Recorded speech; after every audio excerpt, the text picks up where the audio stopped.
बच्चों को दुआएं, बड़ों को सलाम। फ़िज़ा है मेरा नाम, आप देख रहे हैं मॉर्निंग विद फ़िज़ा। जैसे बच्चों की एक दुआ से मैं अपना प्रोग्राम शुरू करती हूँ, बड़ों को सलाम, तो मैं ये कहती हूँ कि उन पेरेंट्स को सलाम जो अपने बच्चों को समझते हैं, उन पेरेंट्स को सलाम जो बच्चों को टाइम देते हैं, उनकी कदर करते हैं, और जो पेरेंट्स बच्चों को इस दुनिया में लेकर आते हैं और उसके बाद उनकी तरबियत के ऊपर भी काम करते हैं, उनको पॉलिश करते हैं। सिर्फ उनको अच्छा खाना खिला देना, उनको कपड़े देना, उनको शॉपिंग देना उनकी तरबियत नहीं होती। उनका हर पल उनका ख्याल रखना, उनकी नोक झोंक का स्टाइल देखना कि किस तरीके से बात करते हैं, किस तरीके से उठते हैं, क्या ज़िद करते हैं, किस तरीके से गुस्सा आता है इनको, किस बात पे चिड़चिड़े हो जाते हैं, हर तरीके पे नज़र रखना उनकी, वो सब तरबियत का हिस्सा होता है। तो वो जो सही पेरेंट्स हैं उनको सलाम। और बच्चों को दुआएं इसलिए क्योंकि बच्चे जो हैं अभी एक वो पौधा है जिनके ऊपर पानी डाला जा रहा होता है बार बार, और वो पौधे जो हैं अभी खिलेंगे, फल देंगे, फूल देंगे। तो ये वो पौधा है जिनको हमने पानी डालना है, वो पानी हमने अच्छा डालना है, खाद जो है हमने अच्छी डालनी है। हम आज बात करेंगे बच्चों की तरबियत में ख़ास तौर पे इस पहलू पर कि जो छोटे छोटे बच्चे हैं ना, वो ज़िद्दी बहुत हो जाते हैं। अमूमन हमें ये नहीं पता होता कि बच्चा ज़िद्दी क्यों हो रहा है। कुछ लोग तो इस वजह से भी ज़िद्दी हो रहे होते हैं क्योंकि उनके अंदर कोई ना कोई हेल्थ इशू चल रहा होता है, मेंटल इशू चल रहा होता है, और हम उसको भी एड्रेस नहीं कर पाते। और हम क्या करते हैं, हम कहते हैं बस यार ये तो चिड़चिड़ा हो गया है, इतनी बदतमीज़ी, इतनी खुदसरी, मगर वो कोई हेल्थ इशू बच्चे को अटैक किया होता है। हम उसका मेडिकल भी वो एग्जामिन नहीं कर रहे होते कि जिससे हम ये डायग्नोस कर सकें। कुछ जगहों पे माँ बाप जो है ना अपनी सिचुएशन ऐसी कर लेते हैं कि गालम गलौज, बदतमीज़ी, ऊंचा बोलना, ताने छर्रे, हाथ उठाना, मारना पीटना, दहशत गर्दी, ये जो घर के अंदर भी शुरू हो जाती है ना, तो उसकी वजह से भी बच्चे बहुत इनसिक्योर हो जाते हैं। बच्चों की जो है ना मेंटल हेल्थ बहुत ख़राब हो जाती है। वहाँ पे बच्चे खुद सर, बदतमीज़ और बहुत एटीट्यूड वाले बच्चे हो जाते हैं। तो हमने आज इस टॉपिक के ऊपर बात करनी है कि पेरेंट्स कहाँ पर कौन सी ऐसी गलती करते हैं कि बच्चे जो है इतने खुद सर और ज़िद्दी हो जाते हैं। डॉक्टर उनसा वकार हमारे साथ मौजूद हैं, चाइल्ड साइकोलॉजिस्ट हैं, उनसे आज बात करेंगे। अस्सलाम वालेकुम। अस्सलाम वालेकुम। कैसी तबीयत है? अल्हम्दुलिल्लाह। आप कैसे? ये बताइएगा कि बच्चे ज़िद्दी क्यों हो जाते हैं और इसकी सबसे बड़ी वजह क्या होती है? अच्छा मैम, इसकी कई वजूहात हैं। बच्चे ज़िद्दी मुख्तलिफ़ एस्पेक्ट्स होते हैं जिसकी वजह से वो हो जाते हैं। अब वो इस तरह से हैं कि बाज़ दफ़ा पेरेंट्स बच्चों को टाइम नहीं दे रहे होते। जैसे वर्किंग वुमेन हैं, फादर भी काम कर रहे हैं, तो उस तरह से क्वालिटी टाइम बच्चों के लिए नहीं होता है। इसके अलावा जो है बच्चे अपनी पर्सनैलिटी को जो है मनवाने के लिए कि उनकी अपनी शख्सियत है, उनकी बात मानी जाए, उनकी चीज़ों को एक्नॉलेज किया जाए, उसके लिए भी ज़िद करते हैं। समटाइम्स बच्चे अटेंशन गेन करने के लिए जो है वो ज़िद कर रहे होते हैं, उन्हें अटेंशन नहीं मिल रही होती क्योंकि मदर जो हैं अगर वो हाउस वाइफ भी हैं तो वो अपने घर के कामों में बिज़ी होंगी या अपने घर के कामों में इतनी लगी होती हैं कि बच्चे इग्नोर हो जाते हैं, तो जिसकी वजह से बच्चों में ज़िद आ जाती है। इसके अलावा बच्चे बाज़ दफ़ा ये होता है कि टीचर्स उनके साथ अच्छा सलूक नहीं कर रहे होते। बच्चे अपने एक्सप्रेशंस को, अपनी फीलिंग्स को बता नहीं पा रहे होते हैं, उनके पास अल्फाज नहीं होते हैं, जिसकी वजह से उनमें ये स्टबर्ननेस का बिहेवियर जो है वो बनने लग जाता है। तो ये कुछ फैक्टर्स हैं जो बच्चों में ज़िद्दीपन पैदा कर रहे होते हैं। अच्छा, ये किस एज से शुरू हो जाता है बच्चों के अंदर कि बच्चे अपनी इम्पोर्टेंस जो है वो दिखाने की कोशिश करते हैं, बताते हैं? 3 ईयर्स से ऑनवर्ड्स यानी 6 ईयर्स तक का ऐसा टाइम ड्यूरेशन होता है जिसमें बच्चे जो हैं अपनी उनकी पर्सनालिटी ग्रूम हो रही होती है, बच्चे बहुत सी चीज़ें लर्न कर रहे होते हैं। तो जब इस टाइम पीरियड में, इस एज ब्रैकेट में यानी 3 to 6 में अगर हम बच्चे को अच्छा क्वालिटी टाइम नहीं दे रहे, उसको अप्रिशिएट नहीं कर रहे हैं, उसकी बात को सुन नहीं रहे हैं, यानी हमारा काम है बड़ों का, चाहे पेरेंट्स हैं या कोई भी रिलेशनशिप है, अगर उसकी बात को अच्छे तरीके से सुन रहा है तो वो उसके जहन पे एक अच्छा इम्पैक्ट डाल रहा है, वो अच्छा सीख रहा है कि मेरी भी पर्सनालिटी है, मैं भी कुछ हूँ, मेरी बात को भी समझा जाता है, माना जाता है। तो जो 3 to 6 ईयर्स का जो एज ब्रैकेट है इस ये बहुत जो है ना बच्चे के लिए अहम होता है। इसमें बच्चा बहुत ज़्यादा सीखता है। तो ये एक ऐसी ब्रैकेट है कि जिसमें बच्चा स्टबन भी हो सकता है और बच्चा जो है वो अच्छा बिहेवियर भी शो कर सकता है, स्टबन नहीं भी हो सकता है। अच्छा, बच्चे को डांटना चाहिए या फिर सिर्फ प्यार से ही टैकल करना चाहिए, प्यार से समझाना चाहिए, क्योंकि कुछ माएँ कहती हैं कि नहीं, लातों के भूत जो है ना बातों से नहीं मानते, थोड़ा सा वो कहते हैं ना देखो जो है ना ऐसे कि जैसे खिलाओ प्यार का निवाला, देखो शेर की निगाह से। तो क्या करना चाहिए हमें? जी बच्चे जो है ना, उन्हें डांटना या मारना बहुत ज़्यादा, देखें किसी भी चीज़ के बहुत ज़्यादा हम अगर ज़्यादा कर लें उसे एक्सेसिव हो, जैसे बहुत ज़्यादा लाड प्यार भी है वो भी बच्चे के लिए ठीक नहीं है, ठीक है। बहुत ज़्यादा उस पर रिस्ट्रिक्शंस भी अच्छी नहीं है। अगर हम उसे बार बार हर चीज़ से मना कर रहे हैं, ये नहीं करो, ये तुम्हारे लिए ठीक नहीं है, हम उसके ऊपर अथॉरिटेटिव हैं, उसकी पर्सनालिटी में वो फैक्टर ही नहीं आ रहा कि वो अपने लिए कुछ सोच सके, अपने कोई डिसीजन ले सके, ठीक है। तो इसलिए बच्चे को ना बहुत ज़्यादा डांटना चाहिए, ना बहुत ज़्यादा उसे प्यार देना चाहिए। हर चीज़ को एक बैलेंस्ड वे में रखना चाहिए। आप पहले बच्चे का कॉज देखें कि वो रो क्यों रहा है, ज़िद क्यों कर रहा है, क्या वजह है, सुनने की कोशिश करें, पेशेंस के साथ सुने उसे, समझे उसे। फिर जब आपको अगर समझ नहीं आ रही है, देन आप थोड़ा सा अपने रूल्स को रिस्ट्रिक्ट कर सकते हैं कि ये रूल्स हैं, इनके मुताबिक चलना है। बेसिकली पेरेंट्स ने कोई बच्चों को पालने के रूल्स नहीं सेट किए हुए, कोई रूटीन नहीं सेट की हुई। यानी बच्चे हैं वो कभी खेल रहे हैं, कूद रहे हैं, और सबसे बड़ा आजकल ये जो मोबाइल फ़ोन है, इसकी वजह से बहुत से इश्यूज़ पैदा हो रहे हैं। अच्छा, मैं पहले और अभी के भी जो है ना परवरिश के ऊपर थोड़ा सा डिस्कस करना चाहूँगी, क्योंकि बात हम बच्चों की ज़िद के ऊपर, चिड़चिड़ेपन, गुस्से, एटीट्यूड के ऊपर करें। हमारी अम्मियाँ जब, या हमारी नानी दादियों वाला जो टाइम था जब बच्चे पाले जाते थे, तो एक घर में तो वैसे भी किसी औरत के ना 1-2 बच्चे बहुत मुश्किल से रेयर ही होते थे। हम खुद 8 भाई बहन हैं, तो इसी तरह और भी लोगों के ऐसे ही ज़्यादा ही बच्चे होते थे, किसी के 10, किसी के 8, किसी के 7, किसी के 6, है ना। अब इतने सारे भाई बहन एक साथ पल रहे हैं। अब अलग को ना इतनी कोई इम्पोर्टेंस नहीं मिलती होती थी, सबको एक साथ ही पालते होते थे। कोई कहानी सुनानी है तो सबको एक साथ बैठ के कहानी सुना दी, खाना लगाए तो सबने के खाना खा लिया, ठीक है। अगर किसी को अलग भी भूख लगी तो उसको निकाल के दे दिया, किसी को बहुत ज़्यादा भूख लगी है तो अभी खाना हांडी तैयार भी नहीं हुई तो वो जो रात की रोटी बची उसके ऊपर रख के सालन ऐसे दे दिया कि बच्चे को तसल्ली हो जाए, है ना। ऐसे हमें तो हमारी अम्मियों ने ऐसे पाला है। अब आज के दौर में एक एक बच्चा इतनी इम्पोर्टेंस मांगता है, इस पर ज़रूर बात कीजिए ब्रेक के बाद।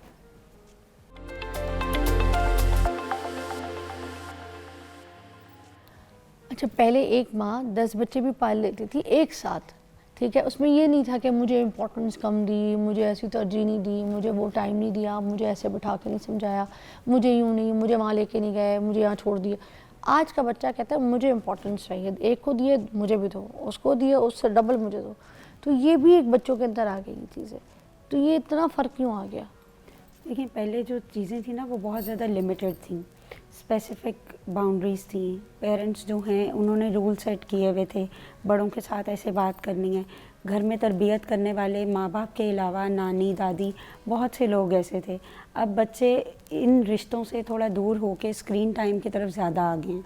बच्चे टीवी को देखते हैं, सोशल मीडिया को सर्च करते हैं। वहाँ पे क्या है कि आजकल हम देख रहे हैं हर कोई कह रहा है कि अपने लिए आवाज़ उठाओ, खुद के लिए खड़े हो, अपनी इम्पोर्टेंस को खुद से जो है बच्चा इस एज में सुन रहा है जी। और बच्चा के वो एज जो कि सीखने की है, तो उसके पास क्या लर्निंग जा रही है। आपको पता है मैंने एक जगह नोट किया, जैसे हम ये अवेयरनेस के प्रोग्राम कर रहे होते हैं पेरेंट्स के लिए, मगर मोबाइल तो बच्चों के हाथ में भी है जी। अब होता क्या है कि जब बच्चे हमारे इस तरह के जो अवेयरनेस शोज़ हैं जिसमें हम पेरेंट्स की तरबियत कर रहे हैं, वो बच्चा देख के तो कहता है कि देख लें आप लोगों को कहा जा रहा है कि किस तरीके से आप लोग बिहेव करते हैं। और अगर पेरेंट्स को नहीं कह रहा ना वो रील दिखा के, तो दिल में सोच के बैठ गया कि इन लोगों ने मेरी ज़िंदगी ख़राब की है, मेरे माँ बाप ही ख़राब हैं। ऐसे ही है, मेरा बस चले बड़ा हूँ, मैं कभी आऊँ ना, मैं शादी करके निकलूँ इस घर से, कभी इस घर में वापस ना आऊँ।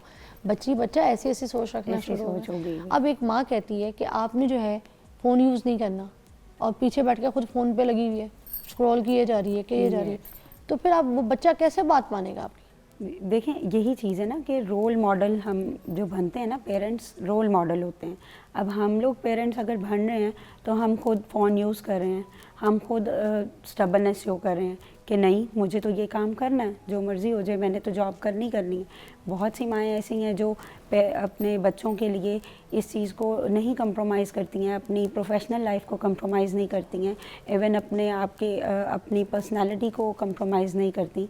अगर हम अपने दौर में देखें, पिछले अपने बचपन को देखें, तो हमारी मदर्स को सिर्फ ये होता था कि बच्चा ही उसकी सिर्फ अटेंशन होती थी कि उसने बच्चे को ही सिर्फ और देखना। माएँ ज़्यादा पालती थी, आपने देखा जी। होगा कि मर्द बाहर काम करता Exactly. था। हमारे जितने भी घर के जो मर्द हजरात होते थे वो काम पे निकलते थे, आते थे थके हुए आते थे, बच्चे थोड़े से पाव वाव दबाते थे अब्बू के साथ बैठ जाते थे, खाना खाते थे और उसके बाद सो जाते थे, या फिर डब रोटी रात को लेने के लिए निकलते होते थे, अंडे लेने के अब्बू के साथ वॉक हो जाती थी। Exactly, बस इतना कोई टाइम मिलता था बिल्कुल। अब्बू के साथ। और तरबियत तो sometimes- माँ ही कर रही होती जी, है और इस तरह से भी होता है कि यानी पहले ऐसे था कि अगर फादर खाना खा रहे हैं तो बच्चे वहाँ पे नहीं आएंगे, रिस्पेक्ट का लेवल था। क्योंकि वो सारा दिन थका हुआ जी। है, उसके सर पे चुक चुक हाँ चुक जी। और ये अब- रिस्पेक्ट है भी, बिल्कुल। करना चाहिए रिस्पेक्ट। ऐसे ही है, बिल्कुल ऐसे ही है। किस किस और को मुंह लगा के, कैसे थके हुए, कैसे मौसमात में, कैसे सफ़रों में ये लोग बेचारे जाते हैं घर। अब अगर इनकी बेगमात इनको ये बोलें कि नहीं बाप के आते ही सर पे कै पै पै शुरू कर दो, हाँ प्यार से आना, बाप को हक करना, मिलना, प्यार का इजहार करना,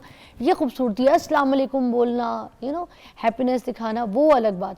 मगर बैठते ही जय जय अब्बा यूं यूं यूं, ये फिर बेगम का काम है कि वो बच्चों को समझाए कि अब्बा हैं, अब्बा थके हुए हैं, अब्बा को, है ना। यही ये रोल मॉडल होता है ना कि हम एज ए मदर अब उस तरह से आप बच्चे को सिखा ही नहीं रहे हैं, क्योंकि हम खुद सीखे हुए नहीं हैं। हमें यही पता है कि बाप आया है, अब आप देख लें, सारा दिन मैं देख रही हूँ। हाँ, ठीक है। अब आप आ गए, अब आप देखें, हाँ। अब मैं जा रही हूँ। और बाप ने क्या करना है कि जब, क्योंकि वो तो थका हुआ है, उसे तो रेस्ट चाहिए, तो फिर उसने फ़ोन दे देना है। और फिर बच्चे ने क्या सीखा, बिल्कुल सही कहा। उसने क्या सीखा कि वो, उसने तो ये देखा कि मैं तो डिटैच हो गया ना पेरेंट से, अब मैं फ़ोन पे जो मर्ज़ी स्क्रॉल करूं, जो मर्ज़ी देखूं। तो बच्चे के अंदर क्या डेवलप हुआ, निगलेक्शन, हाँ, कि मुझे निगलेक्ट किया जा रहा है। तो जब वो निगलेक्ट होगा, अपने आप की एक पर्सनालिटी को मनवाने के लिए, अपने अटेंशन देने के लिए कि मेरी तरफ भी देखा जाए, तो ऑब्वियसली वो फिर ज़िद भी करेगा, और वो फिर टेंट्रम्स भी थ्रो करेगा, और वो फिर आपको तंग भी करेगा। और फिर वो ये चीज़ें, फिर ज़ाहिरी बात है जो वो देख रहा है मीडिया पे, कोई अच्छी चीज़ें, कोई टॉयज़, कोई गाड़ियाँ, जैसे आजकल टिकटॉक्स पे बच्चे बहुत ज़्यादा जो है ये टिकटॉकर से बहुत इम्प्रेस होते हैं, इन्फ्लुएंस हो रहे हैं ना। इन्फ्लुएंस बहुत ज़्यादा बढ़ गया है कि इसके पास ऐसी गाड़ी है, इसके पास ये है, ये इसका रूम ऐसे सजा हुआ है, बर्थडेज ऐसे हो रही हैं। तो बच्चे क्या होते हैं जो कि जिन्हें ये माहौल नहीं मिल पाता, तो उनमें क्या चीज़ पैदा हो रही है, कॉम्प्लेक्सेस पैदा हो रहे हैं, और उसकी वजह से वो ज़िद्दी हो रहे हैं कि हमें तो ये चीज़ चाहिए, जो मर्ज़ी हो, जहाँ मर्ज़ी से ला के दो। और पेरेंट्स भी ऐसा थोड़ा सा गलत इस मामले में करते हैं कि वो चाहे उनकी सैलरी 50,000 है, उन्होंने, बच्चे ने अगर फरमाइश किया तो 25,000 की गाड़ी उसे लेके देनी है। वो कहते हैं कोई बात नहीं, चाहे वो किसी से लोन ले रहे हैं, कुछ कर रहे हैं, मेरे बच्चे ने कहा। बेसिकली दिस इज हम नॉट बच्चे के अंदर गंदी ख्वाहिशात भी तो पैदा कर रहे हैं ना। अच्छा, फिर हम क्या कर रहे हैं एज बीइंग पेरेंट्स, हम बच्चों को लालची भी तो बना रहे हैं। Exactly. मतलब हम उनकी कैपेबल जो उनके you know they can able to earn, उनके अंदर जो एक अर्ज है उसको डाल रहे हैं कि नहीं भाई तुम्हें तो मुफ्त का बैठे जो है ना वो पैसा मिलेगा, and then your father is feeding you. हम छोटे से भी हों तो हमें पैसों की अहमियत और एहसासात बताने चाहिए। कहते हैं ना छोटे से बच्चों को आप उनको हिसाब किताब दें घर की ग्रॉसरी का, आप लिखवाएं खीरे इतने के आए हैं, आलू इतने के आए हैं, बेटा कैलकुलेट करना। एक तो मैथ अच्छी होगी, हिसाब में अच्छे होंगे, और दूसरा उनको एहसास होगा यार ये चीज़ इतनी महंगी आई है तो उसको तरीके से खाना है, ये आम इतने महंगे आए हैं, केला ऐसे आया है तो उसको तरीके से खाना है ना। ऐसे ही है, हम भेजा करती थी ना, अम्मी सामने खड़े होके भी कहती होती है, आपकी अम्मी ने भी बोला होगा दुकान से चीज़ ले लो, बिल तुम पे करो, पैसे गिन के लाओ। जी। और अब यही चीज़ कम हो गई हुई है। अब पेरेंट्स ने बच्चों को बहुत ज़्यादा फैसिलिटेट करना शुरू कर दिया।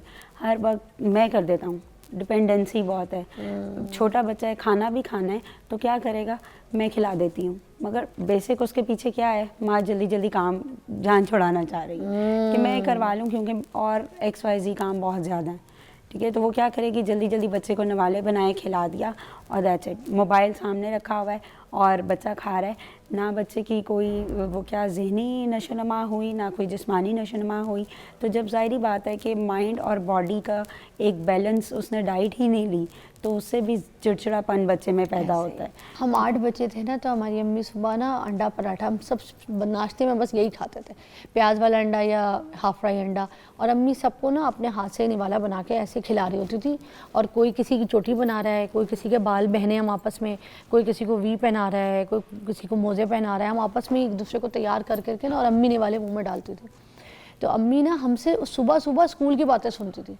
अच्छा आज जाओगी तो ऐसे नहीं करना, वहाँ पे गुस्सा मत करना, कोई बच्चा आपके साथ बदतमीज़ी करे तो आपने उसको उठा के हाथ नहीं मारना, आपने आके घर पे बताना है और आपने उनकी जो आपकी क्लास टीचर है उनसे बात करनी है कि आप इनकी मामा को बोलें, ऐसे ही। ठीक है, आपने ये बात बतानी। हाँ, मगर किसी से बार बार धक्का भी नहीं खाना, एक धक्का ज़रूर दे देना है कि नहीं भाई मुझे लग जाएगी चोट, एक पुश ज़रूर करना है ताकि वो दोबारा मज़े में तुम्हें पुश ना करे।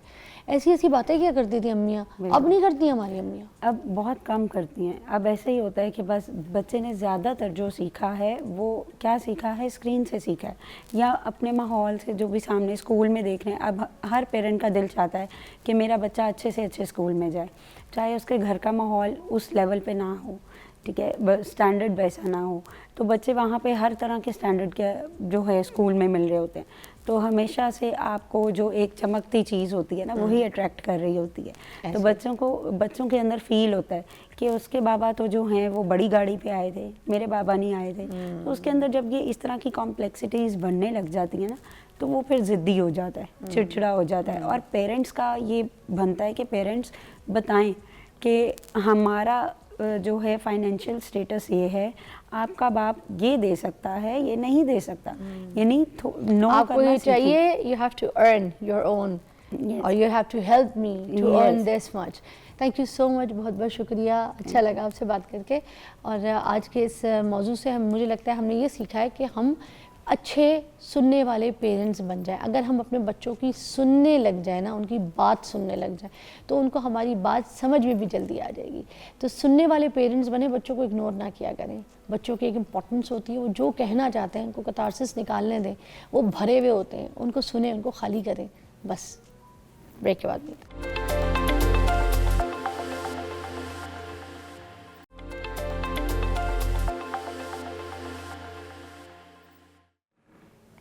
Welcome back, watching morning with Fiza. नाज़रीन, अभी जिस मेहमान को हमने यहाँ पर बुलाया है वो बड़े पंजाब के डटे हुए मज़े के सिंगर हैं। एक हमारा लैंडा पंजाब है, ठीक है, एक हमारा चढ़ता पंजाब, वो है इंडिया वाली साइड पे, ठीक है। उस पंजाब का जो टच है वो इनके गानों में जो है ना आपको मिलता है।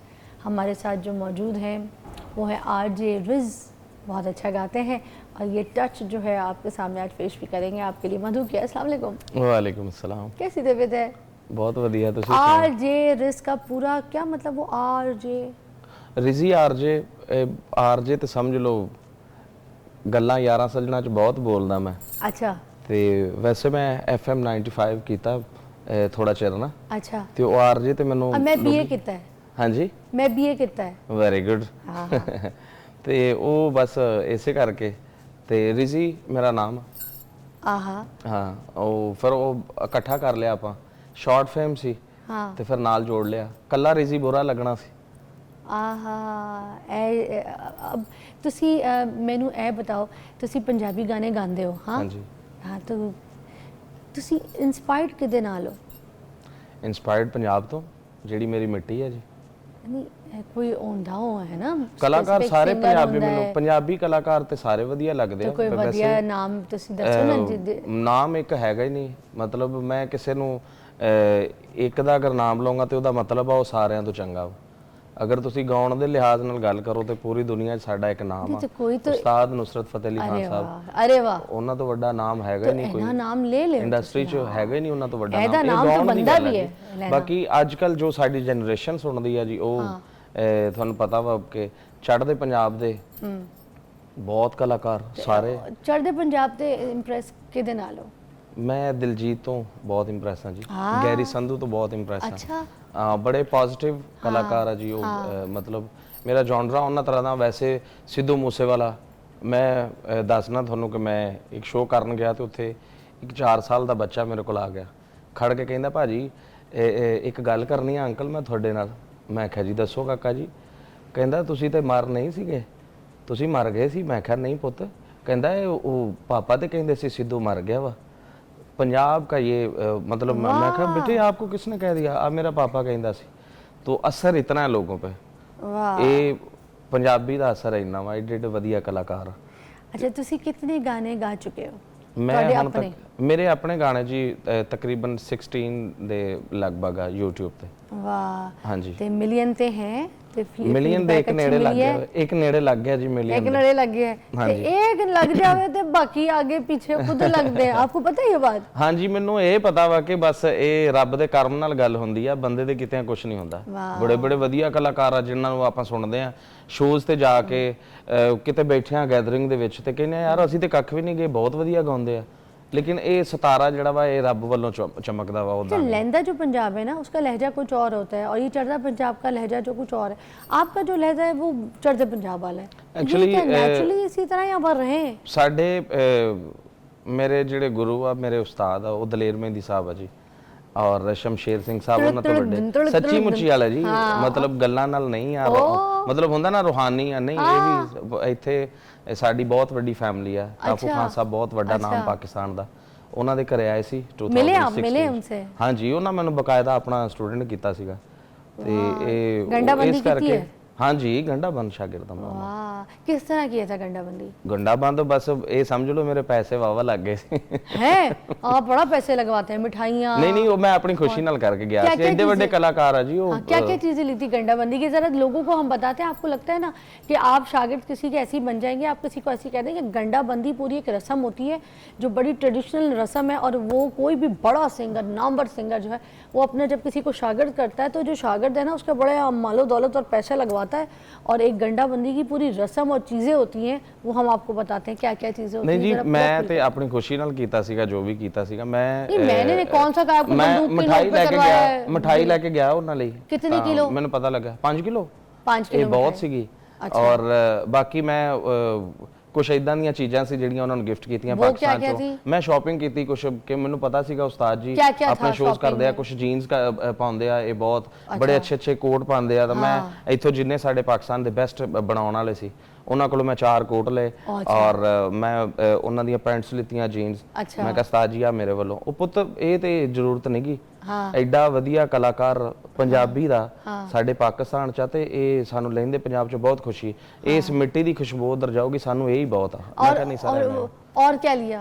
पहले पूरी गंडाबंदी समझा दे लोगों को कि होती क्या है। मैं रिंग ਇੱਕ ਪਾਈ ਸੀਗੀ ਉਸਤਾਦ ਜੀ ਨੂੰ। ਵੈਸੇ ਤੇ ਅਸੂਲ ਇਹ ਬਣਦਾ ਵਾ, ਦੇਖੋ ਜਿਹੜਾ ਤੁਹਾਨੂੰ ਸ਼ਾਗਿਰਦ ਕਰਦਾ ਵਾ ਉਹਨਾਂ ਨੇ ਆਪਣੀ ਲਾਈਫ 'ਚ ਮਿਹਨਤ ਕੀਤੀ ਹੁੰਦੀ ਆ ਬਹੁਤ, ਤੇ ਉਹਨਾਂ ਦੀ ਰਿਸਪੈਕਟ ਕਰਨਾ बहुत बनता वा। गंडाबंद जो बनता है वो छोड़े, बस मुझे ये बताएं आपने क्या क्या दिया था। मैं आधी मिसाल दे रही हूँ, लोगों को पता तो चले गंडाबंदी होती क्या है। रिंग लोगों को लगता बस ये कह दिया मैं ये मेरा उस्ताद है और बन गया। नहीं भाई, रिस्पेक्ट होती है उस्ताद की, कुछ करना होता है, प्यार के लाजमात होते हैं, वो सिखा रही हूँ। नाल ਉਹਨਾਂ ਦੇ ਵੱਡੇ ਭਾਈ ਸੀਗੇ ਸ਼ਮਸ਼ੇਰ ਸਿੰਘ ਸਾਹਿਬ, वो गोल्ड की थी ਜੀ। मैं ਰਿੰਗ ਉਹਨਾਂ ਨੂੰ ਇੱਕ 골ਡ ਦੀ ਪਾਈ। अच्छा, डायमंड नाल था। ਬਾਕੀ ਮੈਨੂੰ ਜੋ ਮੈਨੂੰ ਸਮਝ ਸੀਗੀ ਉਹਦੇ ਮੁਤਾਬਕ ਤਾਂ ਮੈਂ ਕੱਪੜੇ ਕੁਪੜੇ ਲੈ ਕੇ ਉਹਨਾਂ ਨੂੰ ਗਿਫਟ ਕਰਤਾ। डायमंड रिंग कोई कितने की आ गई होगी? डायमंड नहीं, गोल्ड ਦੀ ਰਿੰਗ ਸੀਗੀ। डायमंड गोल्ड दी रिंग कितने की कोई आ गई होगी? लाख 1.5 लाख? ਬਸ ਸਸਤੀ ਸੀਗੀ। ਤੁਸੀਂ 2016 ਚ ਉਹ 1,20,000 ਦੀ ਸੀ। 1,20,000 की उस वक्त। हाँ, हल्ले तो 5 लाख की हो गई होगी। हो सकता है। हाँ 16 में लिया आपने। अच्छा, उसके बाद और क्या क्या चीजें दी थी? बस यही सारी। फिर वो जो बांधा था वो किस चीज का बांधा था? वो क्या लेके गए थे आप? वो मैं धागा ही लेके गया था, लाल रंग का। हाँ जी बिल्कुल। मैं धागा लेके गया। मैं क्या उस्ताद जी आ ਉਹਨਾਂ ਦੇ ਹੱਥਾਂ ਨਾਲ ਬੰਨਣਾ ਹੀ ਮੇਰੇ ਵਾਸਤੇ ਬਹੁਤ ਵੱਡੀ ਗੱਲ ਹੈ। ਕਿੰਨੇ ਲੋग थे? सब साथ थे? ਸਾਡੇ ਉੱਥੇ ਤਾਫੂ ਫੈਮਿਲੀ ਪੂਰੀ ਸੀਗੀ ਔਰ ਮੇਰੇ ਆਪਣੇ ਘਰ ਦੇ 4 ਲੋਕ ਸੀਗੇ। ਔਰ ਸਾਨੂੰ ਬਹੁਤ ਵਧੀਆ ਲੱਗਿਆ। ਮਤਲਬ ਕਿ ਅਸੀਂ ਬਿਲਕੁਲ ਛੋਟੇ ਛੋਟੇ ਸੀ ਉਸ ਵੇਲੇ, ਟੀਵੀ 'ਚ ਸੁਣਦੇ ਸੀ, ਉਹਨਾਂ ਦੇ ਗਾਣੇ ਚੱਲਦੇ ਸੀ ਔਰ ਭੰਗੜਾ ਬਣਾਉਣ ਵਾਲੇ ਪਹਿਲੇ ਬੰਦੇ ਮਤਲਬ ਸਮਝਦੇ ਆ ਪੰਜਾਬ ਦੇ ਵਿੱਚ ਉਹ ਦਲੇਰ ਮਹਿੰਦੀ ਸਾਹਿਬ ਨੇ, ਕਿ ਉਹ ਲੋਕਾਂ ਨੇ ਉਹਨਾਂ ਦੇ ਗਾਣੇ ਸੁਣ ਕੇ ਇੰਜੋਏ ਕਰਨਾ ਸ਼ੁਰੂ ਕੀਤਾ, ਨੱਚਣਾ ਟੱਪਣਾ ਸ਼ੁਰੂ ਕੀਤਾ ਤੇ ਉਹ ਮਤਲਬ ਬੜਾ ਵਧੀਆ ਲੱਗਿਆ ਮੈਨੂੰ। मैं तो उनका वही तुड़क दुम ताना ना, मैं तो वही नहीं बोलती। नहीं ਉਹ ਸਾਰੀ ਦੁਨੀਆ 'ਚ ਹਜੇ ਤੱਕ ਚੱਲਦਾ ਵਾ ਜੀ। ਬਾਹਦ ਕਲਾਕਾਰ ਆ ਉਹ ਏਸ਼ੀਆ ਦੇ ਕਹਿ ਲੋ ਕਿ 365 ਡੇਜ਼ ਆ ਜੀ ਸਾਲ ਦੇ ਵਿੱਚ ਨਾ, ਤੇ ਉਸਤਾਦ ਜੀ ਨੇ 367 ਸ਼ੋਜ਼ ਕੀਤੇ ਆ। ਮੈਨੂੰ ਉਹਨਾਂ ਨੇ ਦੱਸਿਆ, ਉਹਨਾਂ ਕਿਹਾ ਯਾਰ ਇੱਕ 10 ਮੁਹर्रम ਦਾ ਦਿਨ ਸੀਗਾ, ਬਸ ਉਹ ਛੱਡ ਕੇ ਤਾਂ ਮੈਂ ਪੂਰਾ ਸਾਲ ਬਿਜ਼ੀ ਸੀਗਾ। ਇਹ ਰਿਕਾਰਡ ਉਹਨਾਂ ਕੋਲ ਹੈ, ਕਿਸੇ ਬੰਦੇ ਕੋਲ ਨਹੀਂਗਾ।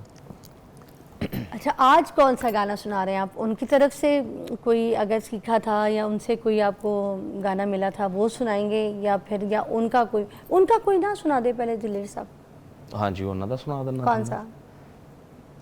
बोला तारा रा ਤੁਹਾਨੂੰ ਦੇਖ ਕੇ बोला तारा रा। हाँ ਤੁਹਾਨੂੰ ਦੇਖ ਕੇ ਨਾ ਮਤਲਬ ਉਹ ਗਾਣਾ ਵਾ ਸੋਹਣੀ ਕੁੜੀਆਂ ਤੇ ਬਹੁਤ ਸੇ, ਇੱਕ ਹੀ ਬਹੁਤ ਸੋਹਣੀਆਂ ਤੋਂ ਭਾਰੀ ਆ। ਉਸਤਾਦ ਜੀ ਦਾ ਇੱਕ ਗਾਣਾ ਵਾ, ਹੋ ਮਸਤੀ ਭਰੀ ਰਾਤ ਹੈ, हो मस्ती भरी रात है, सोनी कुड़ियों का भी साथ है, ओ जीने का ले मजा, ओ डरने की क्या बात है, ना ना ना ना ना रे ना रे ना रे ना ना ना ना ना रे ना रे ना, ओ साडे नाल रहोगे ते ऐश करोगे, जिंदगी दे सारे मजे कैश करोगे, साडे नाल रहोगे ते ऐश करोगे, जिंदगी दे सारे मजे कैश करोगे, साडे नाल साडे नाल साडे नाल।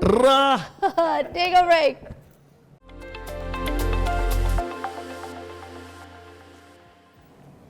वैसे ये जो शर्ट्स हैं ये आपको कहाँ से मिल जाती हैं? आप अपना मुंह कैसे इसके ऊपर प्रिंट करवा लेते हैं? पैसे ला के जी, अपना करावा चाहे किसी दा करा लवां। ये आपका है? नहीं नहीं, ਤੁਸੀਂ ਦੇਖ ਲਵੋ। ये तो टेडी बियर है ना? क्यों टेडी बियर है? ਤੁਹਾਡੇ ਨਾਲ ਤਾਂ ਮੈਂ ਪਿਆਰ ਕਰਦਾ, ਕੋਈ ਤੁਹਾਡੀ ਜਗ੍ਹਾ ਹੋਰ ਐਂਕਰ ਹੁੰਦੀ ਉਹਨੂੰ ਮੈਂ ਵਧੀਆ ਜਵਾਬ ਦੇ ਸਕਦਾ ਸੀ। वो वधिया जवाब क्या था? दे दे। नहीं नहीं नहीं देखिए बहनों को इजाजत होती है छेड़ने हाँ जी, इसे करके ना है ना, मैं आपको ब्रेक में भी छेड़ी थी। पंजाबी असल जेड़ा बंदा वा ना जी, वो भैणा नाल ते सच्ची मुच्ची बहुत प्यार करता ये वा। बात तो ही ना, और बहुत बहनों को प्यार इजाजत करता होती है। हाँ जी बिल्कुल। हाँ, और बहनों को इजाजत देते हैं ये जितने भी चढ़ता पंजाब के लोग होते हैं ना, और बहनें जब अटखलियाँ और छेड़म खानियाँ करती हैं तो ये लोग खुश होते हैं बहुत ज्यादा। नहीं, बहुत ज्यादा जी, बहुत ज्यादा। हाँ। अच्छा मुझे और किसी का भी गाना सुनाए दिलेर मेहंदी के अलावा। दलेर मेहंदी साहब दे एक मेरे कलाकार बड़े मजेदार फेवरेट कलाकार है गैरी संधू, अच्छा ਉਹਨਾਂ ਦਾ ਗਾਣਾ ਮੈਂ ਸੁਣਾਉਣਾ जी। ਉਹ ਸਮਝ ਲਓ ਜਿਨ੍ਹਾਂ ਲੋਕਾਂ ਨੂੰ ਆਪਸ ਵਿੱਚ ਸ਼ਿਕਵੇ ਹੁੰਦੇ ਆ ਨਾ, ਉਹ ਉਹਨਾਂ ਵਾਸਤੇ ਗਾਣਾ ਵਾ। ओ होए होए। ਓਏ ਲਾਰੇ ਫੁੱਲ ਕੇ ਤੇਰੇ ਮੈਂ ਗੱਲ ਕਹਿਣ ਲੱਗਾ ਹਾਂ ਤੈਨੂੰ, ਤੂੰ ਵੀ ਛੱਡ ਦੇ ਗਲਤ ਫਹਿਮੀਆਂ, ਗੱਲ ਨਾਲ ਲਾ ਲੈ ਮੈਨੂੰ, ਉਂਝ ਆਕਣ ਖੋਰੇ ਦੋਵੇਂ ਆ, ਆਕਣ ਖੋਰੇ ਦੋਵੇਂ ਆ ਨਾ ਮਾੜੇ ਦਿਲ ਦੇ ਆ, ਛੱਡ ਗੁੱਸੇ ਕਰਨੇ ਅੜੀਏ ਫੇਰ ਦੁਬਾਰਾ ਮਿਲਦੇ ਆ, ਛੱਡ ਗੁੱਸੇ ਕਰਨੇ ਅੜੀਏ ਫੇਰ ਦੁਬਾਰਾ ਮਿਲਦੇ ਆ। ਇਹ ਮੇਰਾ ਬਹੁਤ ਫੇਵਰਿਟ Song ਹੈ ਜੀ। ਮੈਂ ਮਤਲਬ ਗੈਰੀ ਸੰਧੂ ਨੂੰ ਬਹੁਤ ਸੁਣਦਾ, ਇਹਨਾਂ ਦੀ ਸਿਚੁਏਸ਼ਨਸ ਬੜੀਆਂ ਮਜ਼ੇਦਾਰ ਹੁੰਦੀਆਂ ਔਰ ਰਿयलिटी बेस्ड ਲਾਈਫ ਤੇ ਲਿਖਦੇ ਆ ਤੇ ਮੈਨੂੰ ਬਹੁਤ ਚੰਗੇ ਲੱਗਦੇ ਆ। अच्छा सुनिए, चढ़ता पंजाब के कोई ऐसे शायर जिनका को खूबसूरत शेर अगर आप हमें सुना दें, उसके बाद फिर हम आपका गाना सुनेंगे। ਸ਼ੇਰ ਮੈਂ ਇਸ ਕਰਕੇ ਉਧਰ ਦੇ ਸ਼ਾਇਰ ਦਾ ਨਹੀਂਗਾ ਸੁਣਾ ਸਕਦਾ, ਸਾਡੇ ਆਪਣੇ ਸ਼ਾਇਰ ਬਹੁਤ ਬਹੁਤ ਤਗੜੇ ਆ। कोई शक है? ਅੱਜ ਤੱਕ ਸਾਡੇ ਬਾਬਾ ਬੁੱਲੇ ਸ਼ਾਹ ਸਰਕਾਰ ਜਿਹੜੇ ਆ, ਉਹਨਾਂ ਦਾ ਲਿਖਿਆ ਸਾਰੇ ਉਧਰ ਦੇ ਕਲਾਕਾਰ ਗਾਉਂਦੇ ਆ ਸਟੇਜਾਂ ਦੇ ਉੱਤੇ ਨਾ। ਮਤਲਬ ਸਾਡੇ ਇੱਥੇ ਕਿਸੇ ਵੇਲੇ ਲੋਕ ਕਹਿੰਦੇ ਆ ਯਾਰ ਉਹ ਚੜ੍ਹਦੇ ਪੰਜਾਬ ਦੀ ਕੁਛ ਹੈ ਨਾ ਗਾਓ, ਲੇਕਿਨ ਮੈਂ ਸਮਝਦਾ ਕਿ ਜਿੰਨੇ ਪੰਜਾਬੀ ਕਲਾਕਾਰ ਆ ਉਹ ਸਾਰਾ ਕੁਛ ਇਧਰੋਂ ਲੈਂਦੇ ਆ।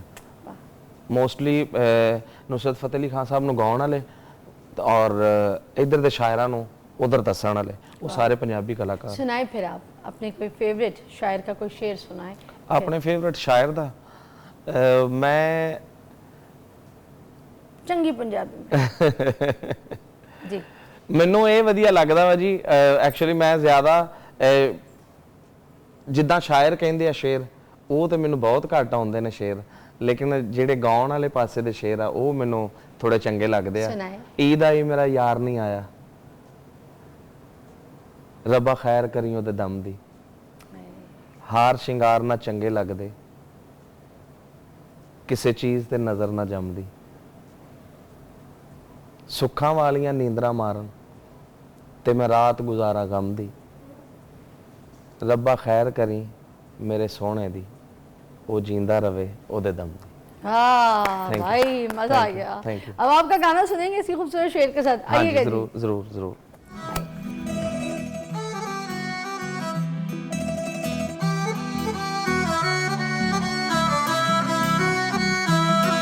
काला सूट नाले मुखड़े ते तिल काला नी, उतो जचदा है नक विच कोका वाला नी,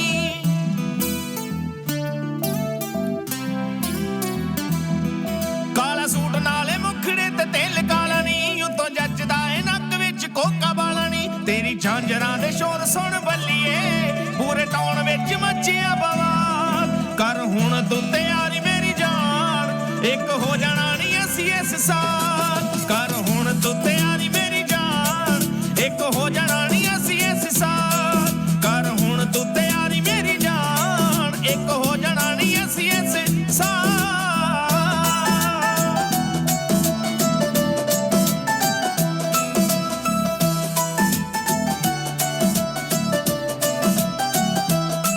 ਮੈਂ ਸੁਣਿਆ ਏ ਤੇਰੇ ਲਈ ਮਿੱਠੀਏ ਇੱਕ ਰਿਸ਼ਤਾ ਏ ਯੂਕੇ ਵੱਲੋਂ ਆਇਆ ਮੇਰਾ ਨਾਮ ਚੇਂਜ ਕਰਦੀ ਤੂੰ ਸੋਹਣੀਏ ਜੇ ਮੈਂ ਮਾਰ ਮਾਰੇ ਉਹਨੂੰ ਨਾ ਨਸਾਇਆ ਅਸੀਂ ਟਾਈਮ ਪਾਸ ਆਸ਼ਿਕ ਨਹੀਂ ਬੱਲੀਏ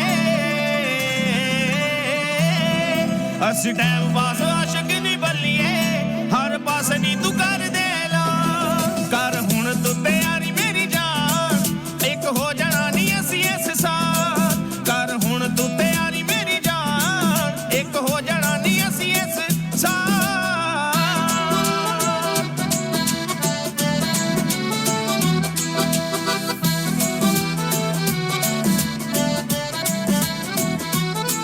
ਵੇਖ ਫੋਟੋ ਤੇਰੀ ਬੇਬੇ ਮੇਰੀ ਕੱਲ ਦੀ ਤੇਰੇ ਘਰ ਵਾਲੇ ਆਉਣ ਨੂੰ ਐ ਫਿਰਦੀ ਲਾਲ ਸੂਟ ਅੱਜ ਲੈ ਕੇ ਨੀ ਉਹ ਆਈ ਐ ਹੁਣ ਸ਼ਗਨ ਮਨਾਉਣ ਨੂੰ ਐ ਫਿਰਦੀ ਮੈਂ ਪਸੰਦ ਆ ਨੀ ਤੇਰੇ ਪੂਰੇ ਘਰ ਨੂੰ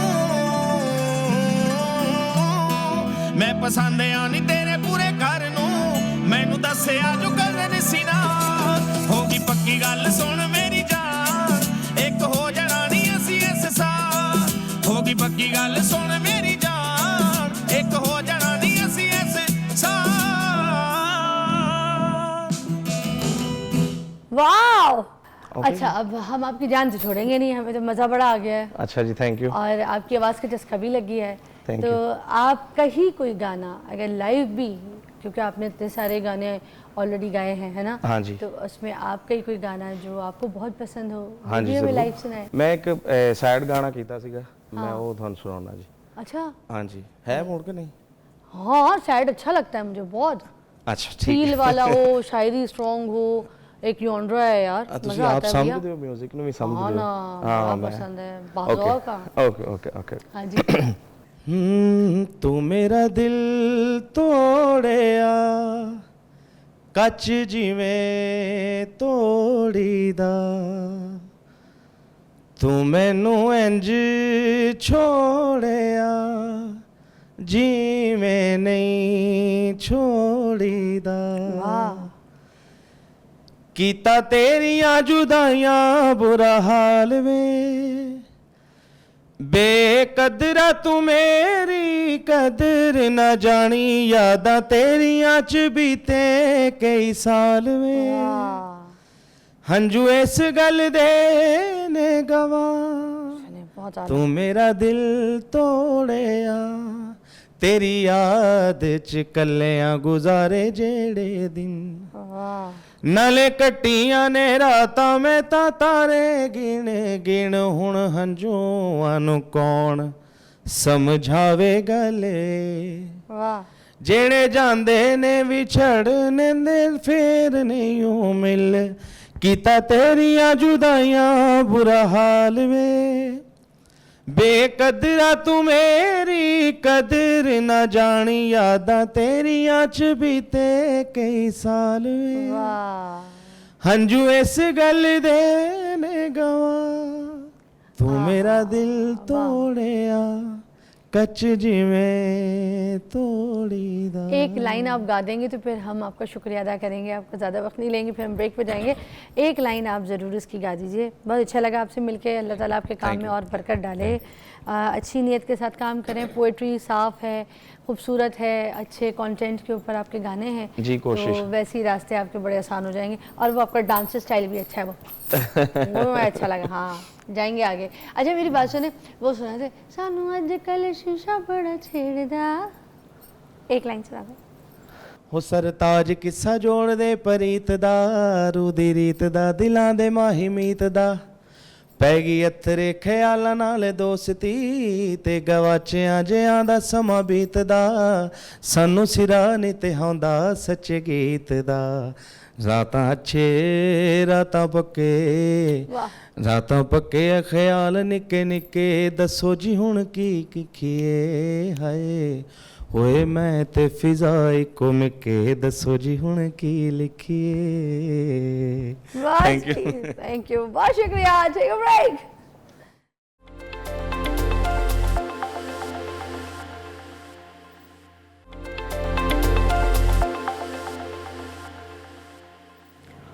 welcome back to watching morning with Fiza. और नाज़रीन, मेरा फेवरेट सेगमेंट जो है वो शुरू होने जा रहा है, जो कि आपको भी बहुत पसंद होता है। अब हम बात करेंगे हमारा ख्याल रखने की, जिसमें हम खूबसूरत लगें, जिसमें हम प्यारे लगें, जिसमें हमारे बाल भी अच्छे हो, हमारी स्किन भी बहुत अच्छी हो, जिसमें हमारे हर चीज़, हाथ पैर सब कुछ खूबसूरत साफ़ सुथरे चमकदार लगे। और उसके लिए ज़रूरी है कि हम सब ये जो लोपापोती करते हैं ना, मुँह पे लगा देते हैं, सर में तेल ढोक देते हैं, बाल गिरना बंद हो जाएंगे, मुँह पे कुछ लगाओ तो रंग गोरा हो जाएगा, ऐसे नहीं। हमने सबसे पहले इसका कॉज तलाश करना है कि ये हो क्यों रहा है, क्योंकि ये सब ऊपरी चीज़ों की वजह से नहीं होते हैं। इसमें ऊपरी चीज़ें जो है वो 30% वजूहात बनती है, मगर 70% या फिर 60% जो है वो वजूहात बनती है आपकी अंदर से, अंदर की ग़िज़ा से, अंदर की ख़राबी से, अंदर की जो डैमेजेस हो रहे होते हैं। छोटी छोटी बच्चियों में डैमेजेस पाए जा रहे हैं, जिसकी वजह से उनकी स्किन और उनके बाल और उनका जो अंदर के आर्गन्स हैं वो ख़राब और डैमेज हो रहे हैं। असल में हमने अपने हार्मोन्स को चेंज करना है। जब बात शुरू होती है ना टीनेज लड़कियों की, ठीक है, तो वो टीन एज की जो लड़कियां आती हैं उस वक्त एक्स्ट्रा ख्याल मांगती हैं अपनी स्किन में, अपने बाल में, अपनी ग़िज़ा में, हर चीज़ में उनको बड़ी तब्दीलियां होती हैं, क्योंकि हार्मोनल चेंजेस के साथ टेस्ट चेंज होता है, हार्मोनल चेंजेस के साथ आपके बाल, आपकी ग्रोथ, आपके जिस्म की नशोनुमा, हर चीज़ चेंज हो रही होती है, ठीक है ना। तो आज हम उसके ऊपर बात करेंगे कि हम अपने हार्मोन्स को कैसे ठीक करें जिससे सब कुछ खूबसूरत हो जाए। नैयर आपा हमारे साथ मौजूद हैं और काफ़ी टाइम के बाद इन्होंने हमारी स्क्रीन पे अपने फैंस को भी ज्वाइन किया है और आज आपके सामने ऐसा धमाकेदार शो लाई है कि आई डोंट थिंक कि आप उसको मिस करेंगे। ठीक है जी, अस्सलाम वालेकुम। वालेकुम अस्सलाम फिज़ा, कैसी तबीयत है? शुक्र अल्हम्दुलिल्लाह, बहुत शुक्र। आज तो बहुत ही धमाकेदार शो है और ये वो कहते हैं ना तोहफा शो है आज। हाँ जी बिल्कुल ऐसे ही आज है। अब अपने सारे फैंस के लिए ऐसा तोहफा शो लाई है, जो कि मैं कहती हूँ रील्स भी ना आप सेव करके रखिएगा और अपने घर पे ये सारी चीज़ें कीजिएगा जो आज होमवर्क है इनका। हाँ क्या जी, क्या कर रहे हैं आज? हाँ जी, आज जो है वो फिज़ा मैंने देखा है कि जो आजकल की हमारी जनरेशन है ना वो इंस्टेंट मांगती है कि फौरी तौर पे जो है ना वो कोई इस तरह की चीज़ हो कि जो सेफ भी हो और उनके जो मसले मसाइल उनका हल भी हो। ठीक है, तो मैं देख रही हूँ कि इतने महंगे महंगे सीरम, इतने महंगे महंगे तेल, मेरा ख्याल है वो ले लेते हैं लेकिन लगाने का टाइम नहीं है। तो मैंने जो है वो आज के शो में जो है वो कोशिश की है कि इन सारी जो ऑर्गेनिक, क्योंकि आपको पता है ऑर्गेनिक पे काम करती हूँ, जितने ऑर्गेनिक है एक्सट्रैक्ट्स हैं इनके, इन चीज़ों की जो अफादियत है, आपको बहुत एक शॉर्टकट वे के अंदर जो है वो इन्हें हमने बनाना कैसे है और जो है वो मिनट्स में बनाना है और चंद मिनट्स के लिए लगाना है और जो रिजल्ट्स हैं इसके लॉन्ग टर्म है। तो जो बात की है आपने कि मूड स्विंग्स की, हार्मोन्स अनबैलेंस की, सबसे पहले जो इशू है, प्रॉब्लम है, जो रूट काज है, मेरी आदत है कि मैं पहले रूट काज को देखती हूँ कि अगर कोई प्रॉब्लम है, कोई इशू है, कोई भी बालों से रिलेटेड, स्किन या हेल्थ से रिलेटेड आ रही होती है तो उसकी कोई ना कोई तो रीज़न है, कोई ना कोई तो वजह है। तो आजकल की जो रीज़न है, जो वजह है, जो प्रॉब्लम है, जो इशू है, वो ये है कि हार्मोन्स अनबैलेंस होने की वजह से आप देख लें थायराइड का इशू आ रहा है या कोलेस्ट्रॉल है या फैटी लिवर है या कोई भी कॉन्स्टिपेशन है, कोई भी इशू आ रहे हैं। टीनेज के बच्चियों को ले लें, ठीक है, चेहरे के ऊपर एक्नी आ गई है, ऑयली स्किन है बहुत ज़्यादा, बाल गिर रहे हैं, रफ है, ड्राई है, डैंड्रफ है, कुछ समझ नहीं लग रही क्या करें। उसके बाद 40+ में आ जाता है, आप देखें प्री डायबिटिक का जो है वो इशू आना हो जाता है, वेट गेन कर लिया, बाल गिर रहे हैं, थायराइड के इशू आगे। तो उसमें यह है कि अगर आप टीनेज के अंदर हैं, आप 30s में हैं, आप 40s में हैं, आप 50s में हैं, आप 60s में हैं, ठीक है, सिर्फ आप थोड़ा सा अपनी जो प्रॉपर चीज़ें हैं उनका इंटेक अगर आप बेहतर कर ले, अपनी लाइफस्टाइल को बेहतर कर लें, अपनी खुराक से सफ़ेद जहर जिसके अंदर आपका मैदा, चीनी और नमक, इनको आप जो है वो निकाल दें या बहुत जो है वो उसको कम कर दें, तो और ऑर्गेनिक्स की तरफ आप चले जाएं, फ्रूट्स, वेजीज, इन चीज़ों का इंटेक प्रॉपर करें। ठीक है, तो इसके साथ मैं समझती हूँ कि आप लोगों के जो मसले मसाइल हैं काफ़ी हद तक जो है वो कम हो सकते हैं। ठीक है, तो आज मैं एक ब्यूटी ड्रिंक लेके आई हूँ आप लोगों के लिए कि जिसको पर्सनली जो है वो मैं यूज़ कर रही हूँ, पूरी गर्मियाँ यूज़ की है, उससे मेरा वेट भी कम हुआ है, क्योंकि मुझे जो इशू आ रहा था थोड़ा सा प्री डायबिटिक का आ रहा था। हुई है दुबली? हाँ जी, वेट मैंने कम बहुत अच्छा किया आपने हाँ weight जी, कम करके। थोड़ा सा इसी फैट ढंग से किया है? मैंने आप बिल्कुल जिम तो नहीं जाती मेरे बिल्कुल भी नहीं, जिम जाने का टाइम ही नहीं, इतनी जो है वो लाइफ जो है वो अच्छा, जिम। मैं नैयर आपा के बारे में बता दूं कि उनके पास इल्म तो है, डिग्रीज भी हैं, और इन्होंने बहुत टाइम लगा के पढ़ाई करके जो है ना हर्बलिस्ट अपनी डिग्रीज हासिल की हैं, सिर्फ एक जगह से नहीं, बहुत जगहों से, और बड़े एग्ज़ाम्स दिए हैं और बड़े लोगों को पढ़ाती हैं, इनके जो स्टूडेंट्स हैं उनको सिखाती हैं, हर्बलिस्ट बनाती हैं, उनको डिग्रियाँ देती हैं। तो ये एक अच्छी चलती फिरती जो है ना टीचर है सर। और जो वो आपको हाँ, मैंने किताब बुक आप भी भी मैं भूल गई। हाँ, बुक भी ये देखें, बुक भी मैंने जो है वो लिखी है कॉस्मेटिक्स मेकिंग के ऊपर। उन लोगों के लिए मैंने देखा आजकल सोशल मीडिया पे हर कोई तेल जला रहा है, बना रहा है, पका रहा नहीं, है। मुझे इसका पहले रुक तो- जाए ना, इसका हाँ तो जी। बताएं इस बुक के अंदर है क्या मैजिक, में वो लोगों को तो बताओ। हाँ जी, इस बुक के अंदर जो है, जो खवातीन और बच्चियां घर बैठे ऑर्गेनिक बिजनेस जो है वो अपना स्टार्ट करना चाह रही हैं, इसके अंदर ऑर्गेनिक प्रोडक्ट के जो है बनाने के लिए तमाम एक्सट्रैक्ट्स, हाइड्रोसोल, ग्लाइसराइड, उनका जो है वो इसमें बताया गया है। और आपने ये ऑर्गेनिक स्किन केयर प्रोडक्ट किस तरह से बनानी है, प्रॉपर पूरे फार्मूलेशन है इसमें। कहानी है और ये इसमें। मेरी 30 साल की, हाँ जी, इसके अंदर ये सारी चीजें हैं, प्रॉपर स्किन एनाटॉमी इसमें बताई हुई है, स्किन के इश्यूज क्या है और कौन से इंग्रेडिएंट किस स्किन पे क्या काम करते हैं। वाह, ये किताब काम की। मेरे पास तो आ गई, मैं आपको फिर बताऊंगी जब नेक्स्ट बुलाऊंगी कि मुझे इस किताब का कितना फायदा हो रहा है। और आज हम ब्यूटी ड्रिंक के बाद जो चीजें बनाएंगे वो स्टेप बाय स्टेप वहीं चल के बनाते हैं। हाँ जी, बिल्कुल। क्योंकि कुछ तेल वेल भी आप लाई हैं हाँ बाल जी, के बिल्कुल, लिए। बहुत बिल्कुल और कुछ टोटल extract डिफरेंट भी लाई हैं। एक्सट्रैक्ट्स भी लेके आई हूँ, वो चीजें लेके आई हूँ कि जो बिल्कुल नई है, बिल्कुल यूनिक है। अभी तक मैं इसको क्लेम करती हूँ, लाइव क्लेम कर रही हूँ कि अभी तक किसी भी चैनल पे किसी ने भी इन चीजों को जो है वो इस इस तरह रिसर्च से पे ब्रीफ काम नहीं किया है। आ जाए जी, लेट्स गो। जी नाज़रीन, हम बनाने लगे यहाँ पर ज़बरदस्त ब्यूटी ड्रिंक, जिसको पीने के बाद हम खूबसूरत, जवान, हसीन हो जाएंगे। मैं तो पीऊंगी, आप खुद बना के पियेंगे। क्या है जी, मैं बहुत एक्साइटेड हो रही हूँ। हाँ जी, ये है चाइना रोज, ठीक है, हिबिस्किस के फूल ये जगह जगह आजकल लगे हुए हैं और हर गली पे, हर जो है वो पार्क वगैरह में, सब जगह ये आपको इजीली मिल जाएंगे। हाँ। ये आपको अंदाजा ही नहीं है कि ये मैजिकल जो है ये फ्लावर है। हाँ। इनके साथ आपकी स्किन के, आपकी हेल्थ के कोई भी इश्यूज हैं, प्रॉब्लम है, उसको जो है वो आप सॉल्व कर सकते हैं। पहले हम इसका जो है वो कहवा बना लें, ठीक है। ये देखें, ये मैंने ड्राई करके रखे हुए। यूरोप के अंदर ये बहुत ज्यादा एक्सपेंसिव मिलते हैं, हम लोग तो इनकी कदर नहीं करते ना। अच्छा। तो इनको आप जो है वो धो के, इनकी जो है वो ग्रीन टहनियां उतार के, इनको आप जो है वो शैडो ड्राई कर लें। ऐसे करना हाँ जी, ये इस तरह से बिल्कुल कड़क हो जाएंगे, बिल्कुल ड्राई हो जाएंगे, ओके। ठीक है। अभी ये सॉफ्ट हैं, ठीक है। ये जो है मैंने पानी जो है वो 2 गिलास इसमें डाला है। तो इस तरह से जो है ये फूल धो के अच्छी तरह से इनकी ग्रीन टहनियां जो है वो अलग कर ली हैं। और ये पानी के अंदर हम तकरीबन 8 से 10 जो है ये इसके फूल जो है वो डाल अच्छा, देंगे। इतना डालना है? हाँ जी, 8 से 10 जो है वो हम इसमें जो है पानी वो में इसके, आपको और दूं, है ना? हाँ जी, पानी कम है, पानी हाँ प्लीज बेटा, और पानी दें। पीछे से जाना कैमरे के, वो पानी आपके पास है, इधर से ला दो। मैंने जो है वो लेमन का जो जूस है मैंने ग्लासेस के अंदर जो है वो निकाल लिया है। और लेमन के जो छिलके हैं वो भी मैं इसी के अंदर जो है वो डालने लगी हूँ, क्योंकि लेमन के जो छिलके हैं इनके अंदर रिच विटामिन सी एंटीऑक्सीडेंट है, कि जो आपकी स्किन के लिए, आपकी हेल्थ के लिए जो है ये बहुत ज़बरदस्त है, ठीक है। ये देखें, हमने 8 से 10 जो है ये फूल डाले हैं इसके अंदर, ठीक है। पानी थोड़ा ज़्यादा है, मैं थोड़े से जो है वो फूल बढ़ा रही हूँ। हाँ, क्योंकि मैंने पानी डाला, रेड थे, ये देखें, रेड फूल हमने डाले थे। आप अगर ये क्लोज में दिखाएं तो इसका जो है ये पानी इस तरह से जो है ये पर्पलिश सा हो गया है। इस तरफ दिखा दो। हाँ जी, देख रहे हैं? पर्पलिश है। और जो फ्लावर है वो ये देखें बिल्कुल जो है ये वाइट हो जाएंगे, ट्रांसपेरेंट से हो जाएंगे, ठीक है। ये वाले जो छिलके थे ना, हाँ अब ये जी। छिलके आपको क्या विटामिन सी का सोर्स है? जी बिल्कुल, विटामिन सी है इसके अंदर। इसके अंदर जो इसके एक्टिव कंपाउंड्स हैं, खासकर इसका जो एसेंशियल ऑयल है लेमन का, जो आपको रिलैक्स करता है, ठीक है, तो वो भी अब इसके अंदर जो है वो ऐड हो गया, ठीक अब हम है। इसको निकालेंगे। इसको अब हम ये देखें ग्लासेस के अंदर, मैंने लेमन जूस जो है वो ग्लास के अंदर डाल दिया था।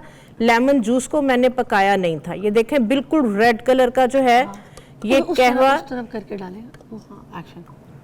ये देखें इसके अंदर जो है वो लेमन जूस था और सारा कहवा हमने रेड कलर का। वाह, बस इसके फूल का ब्यूटी ड्रिंक। हाँ जी, इसको आप लें, सिप सिप करके पिए।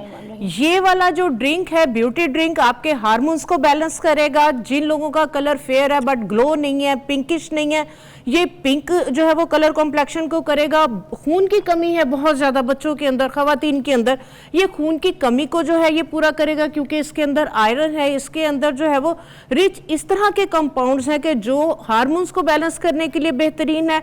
और जिन लोगों का ब्लड प्रेशर बहुत ज़्यादा हाई रहता है, ये उन लोगों के लिए एक मैजिकल ड्रिंक है। जी जी, जिन लोगों का ब्लड प्रेशर हाई रहता है, ये अगर पीना शुरू कर देंगे, आप देखें कि उनका ब्लड प्रेशर जो है वो कंट्रोल हो जाएगा। बॉडी में बहुत ज्यादा इन्फ्लेमेशन है, हीट है बॉडी के अंदर, लिवर के अंदर जो है वो बहुत ज्यादा हीट है, लिवर जो है वो बहुत ज्यादा फैटी है, उन लोगों के लिए ये कमाल की चीज है। और एक चीज वो ड्रिंक है जिससे आप भी दुबली हो जी, ये वो ड्रिंक है कि इसने जो है वो मुझे किक दी है, किक स्टार्ट दिया। आप जितना मर्जी एक्सरसाइज कर ले, जितनी मर्जी आप डाइट कर ले, जितने मर्जी आप भूखे रह ले, ये वो एक किक करना होता है ना, बाइक को किक लगाते हैं तो स्टार्ट होती है। तो जब तक एक किक नहीं आपकी बॉडी को मिलेगी, ठीक है, तमाम सिस्टम नॉर्मल नहीं होगा, हार्मोन्स बैलेंस नहीं होंगे, तो आपकी बॉडी से जो है जो डिपॉजिट फैट है वो नहीं निकलेगा। तो ये आपका वेट लॉस के लिए किक है और मैंने 3 माह से इसको ले रही हूँ। हाँ, आप घर में अपने भी ले लीजिएगा, मैं तो ये बहुत मजे का, इतना रिलैक्सिंग, इतना मजे का। मैंने आपको कहा था ना कि एक आप ग्लास लेंगे तो आपका दिल करेगा कि इसको मैं डेली बेसिस पे लूं। मैं पीऊंगी। हाँ जी बिल्कुल, मैं कसम नहीं उठा सकती मगर मैं आपको बताऊं कि मैं पीऊंगी। हाँ, मजा आ गया। देखें, इसके अंदर वेट लॉस है जी, इसके अंदर रंग को खूबसूरती, चमकदार, वो सब कुछ है। इसके अंदर आपके सारे डिटॉक्स हो रही है बॉडी, ब्लड प्रेशर से आप बच रहे हैं, ठीक है, आपके फैटी लीवर के लिए काम कर रही है, आपके जिगर को साफ कर रही है यार। और ये वो फूल है जो कचरे की तरह रोडों पे भरे हुए यार, हमें पता ही नहीं था ये चाइनीज फ्लावर क्या काम कर रहा है यार। Amazing result, amazing taste. तो इसको आप जो है वो सारा दिन, अगर 1.5 लीटर आपने पानी का पीना है, आप इसमें 3 लेमन, उसके छिलके भी उसी में जैसे मैंने डाले हैं, 15 से 20 इसके फ्लावर, एक पौधा आप घर में लगा ले। डेली बेसिस पे इस पे जो है वो कम से कम 25-30 फूल लगते हैं, जो आपके पूरे घर वालों के लिए एक टाइम का जो है ये कहवा रेडी होता है, ये ड्रिंक, ब्यूटी ड्रिंक रेडी होता है। हम शाम को पी सकते हैं। आप इसको सारा दिन पिए, खाली पेट पिएंगे ज्यादा बेहतर है, दिन के टाइम इसको आप लें। और एक चीज, जिन लोगों का ब्लड प्रेशर लो रहता है वो इसको अगर लें तो इसके अंदर थोड़ी सी 3-4 लौंग और एक दालचीनी का टुकड़ा डाल लें, क्योंकि इसकी तासीर ठंडी है। तो जिन लोगों का ब्लड प्रेशर लो रहता है उन्हें इसके अंदर थोड़ी सी लौंग और दालचीनी डाल बस। कितनी लौंग, कितनी दालचीनी? 1 गिलास? अगर आप 1 गिलास है तो 2 या 3 लौंग डाल लें, छोटा सा टुकड़ा दालचीनी का डाल लें, ठीक है। तो वो आपको पता है कि मेटाबॉलिक को भी फास्ट करेगी, वेट को भी लॉस करेगी, और जिन लोगों का ब्लड प्रेशर लो है, खून की कमी की वजह से खून की कमी को भी पूरा करेगी। ये फराल पी सकते हैं 10 साल की? जी बिल्कुल, बच्चे बिल्कुल घर में अपनी बेटियों को कमाल की चीज है, इसलिए कि आजकल बच्चों को हम दूध और वो देसी घी वो ग़िज़ाएं नहीं दे पा रहे, जिससे उनको जो है वो कैल्शियम, आयरन और उस तरह के विटामिन मिले। तो इसके साथ ये बिल्कुल सेफ है। 5 साल के ऊपर के आपके बच्चे आप बिल्कुल जो है वो उन्हें दें। जिन्हें जो एनेमिक है, खून की कमी है, उनके लिए ये कमाल की जो है वो आयरन बेस जो है ये आपकी ब्यूटी ड्रिंक है। वाह, मतलब ये फूल लगाए भी, तो इसको बना के पिए और खाए भी, है ना? मजा आ गया।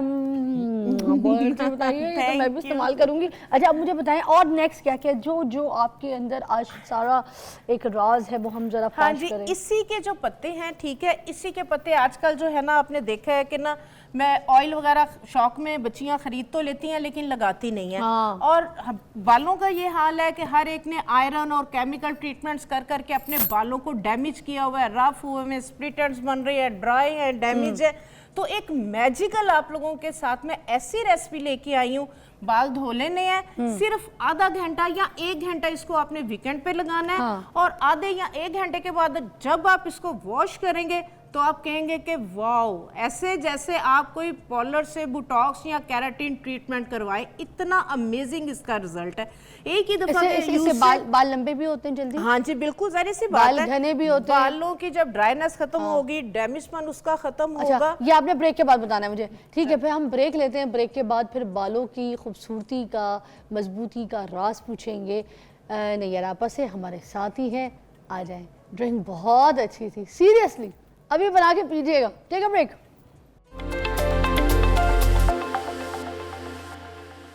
ओके जी, फाइनली चाइनीज़ फ्लावर्स की ड्रिंक के बाद हम आज आ चुके हैं जिसमें हम आपको बालों की खूबसूरती मजबूती का राज बताने लगे हैं, और वो राज नए तरीके का है। नाज़रीन, जिन लोगों को तेल से चिढ़ है ना, जिनके तकिए गिलाफ ख़राब हो चुके हैं, धब्बे पड़ चुके हैं, वो कहीं ऐसे टेक लगा के भी बैठे हैं तो दीवारें ख़राब हो जाती हैं, बिस्तर ख़राब हो जाते हैं। और मोस्टली लोग आजकल आपको पता है बिस्तरों के ऊपर स्वेट लगवाते हैं, कपड़ा लगवाते हैं, बेड्स की खूबसूरती, वो टेक लगाते हैं तेल लगा के, कोई भाई या बहन उनका सब कुछ निशान, पीछे से धब्बा भी नहीं जाता।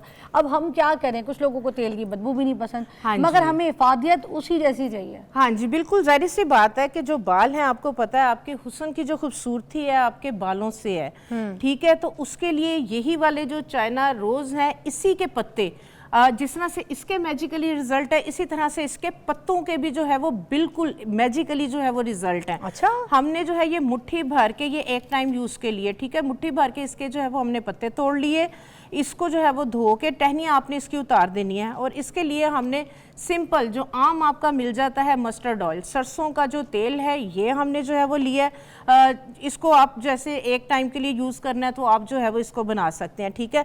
अब इसको हम क्या करेंगे, इसको हम डालेंगे ब्लेंडर में, पत्तों को पानी बिल्कुल नहीं डालना, ऑयल डालना है। अच्छा, और ये आपका केराटीन जो है ये ट्रीटमेंट बन जाएगी, ठीक है। मैं आपको ब्लेंड करके, जी जी बिल्कुल, अभी आपको ब्लेंड करके, और इसको फ्लावर के पत्ते, जी ठीक है, उसकी टहनियाँ हटा के, और आपने सरसों का तेल लिया, सरसों के तेल में इसको हम ब्लेंड करेंगे। ओके, मैं आपको हेल्प करती हूँ, मुझे बताएं जी,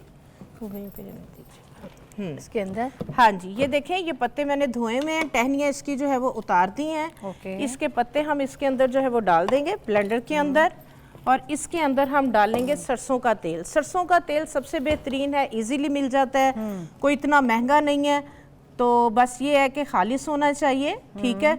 ये देखें, इसके अंदर हमने सरसों का तेल जो है वो थोड़ा सा डाल दिया। कोई हमने इसमें पानी नहीं डालना, कोई अंडा नहीं डालना, कोई दही नहीं डालना, कोई चीज डालने की जरूरत नहीं है। अच्छा, अब हम इसको कर लेंगे इतनी ब्लेंड। फिल्म चलाते हैं लोग, उसको सालन ही बना लेते, फिर खा लिया करें, लगाने की क्या जरूरत है ना? कुछ भी डालने की, ये पौधा आप यकीन करें घर में लगा लें, आपके इतने ज्यादा मसले ये हल करेगा कि आपकी सोच है। ना भी लगाएं तो किसी के घर के बाहर भी पड़ा हुआ मिलता है, बिल्कुल, वो उतार लें आप। हाँ जी, अच्छी तरह ब्लेंड कर लें। और दूसरे नंबर पे जिन लोगों के बाल बहुत ज्यादा गिर रहे होते हैं, शैम्पू सूट नहीं कर रहा होता, ये शैम्पू भी है, ये झाग भी बनाता है, इसके पत्तों का पेस्ट, और बालों को धोता भी है। हाँ जी जी जी जी बिल्कुल, पूरा फोम बनता है, पूरी झाग बनती है, और आप जब बाल धोएंगे आपके बालों को नीट क्लीन करेगा, शैम्पू की जरूरत नहीं है। आप अगर अपने बाल बचाना चाहते हैं जिनके बहुत तेज़ी से गिर रहे हैं, वो फ़ौरन शैम्पू रोक के इसके पत्तों को जो है वो ग्राइंड करें, पानी डाल के थोड़ा सा एलोवेरा डाल दें, इससे बाल धोना शुरू कर दें। आप देखें 1.5 महीने के अंदर आपके बाल गिरना रुक जाएंगे। वैसे हो गया? हाँ जी बिल्कुल हो गया। इसको अब हम इसके अंदर जो है वो डालेंगे। इस तरह से जो है वो आप मलमल का जो है कोई भी साफ़ कपड़ा ले लें, इसको हमने ब्लेंड कर लिया है, ठीक है। मलमल का साफ़ कपड़ा लें और इस चटनी को आप ऑयल, हाँ जी, इसमें डाल दें।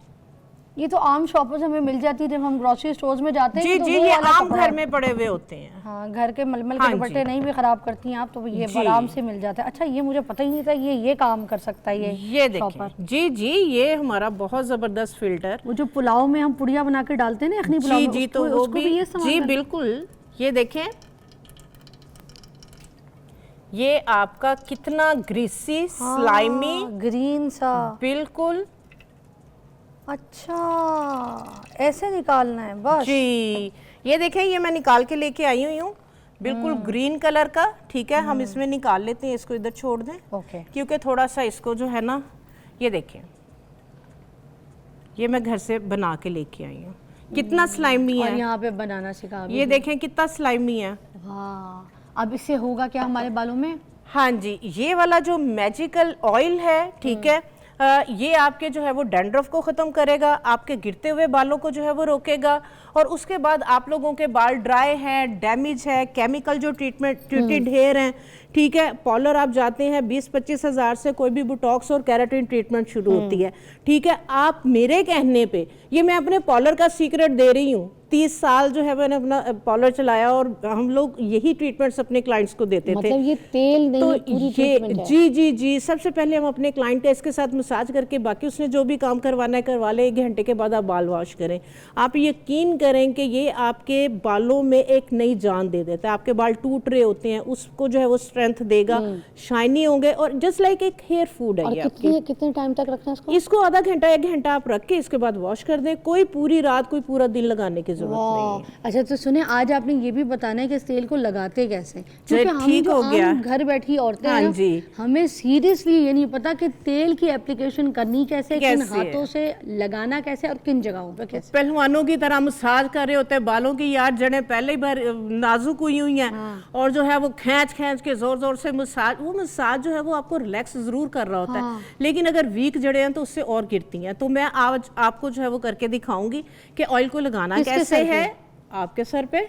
मेरे सर पे? जी अभी बिल्कुल live? बिल्कुल बिल्कुल आपके सर पे करके दिखाएंगे ताकि आपको रिजल्ट मिले। आप जाहिर सी बात ज्यादा अच्छे तरीके से आप चलें फिर। ब्रीफ कर सकते हैं कि हाँ वाकई मैंने ये लगवाया और वाकई जो मैंने कहा था वो कितना सच था और कितना झूठ। अरे वाह, डन हो गया। तो फिर ये तेल मैं भी एंड में लगवाऊंगी जी। और उससे पहले क्योंकि यहाँ पे कुछ और भी चीज़ें हैं वो ज़रा दिखा दूँ, फिर उसके बाद ये वाली चीज़ लगवाने के लिए उधर बैठ के मैं मज़ा लूँगी। अभी आप ब्रेक लीजिए।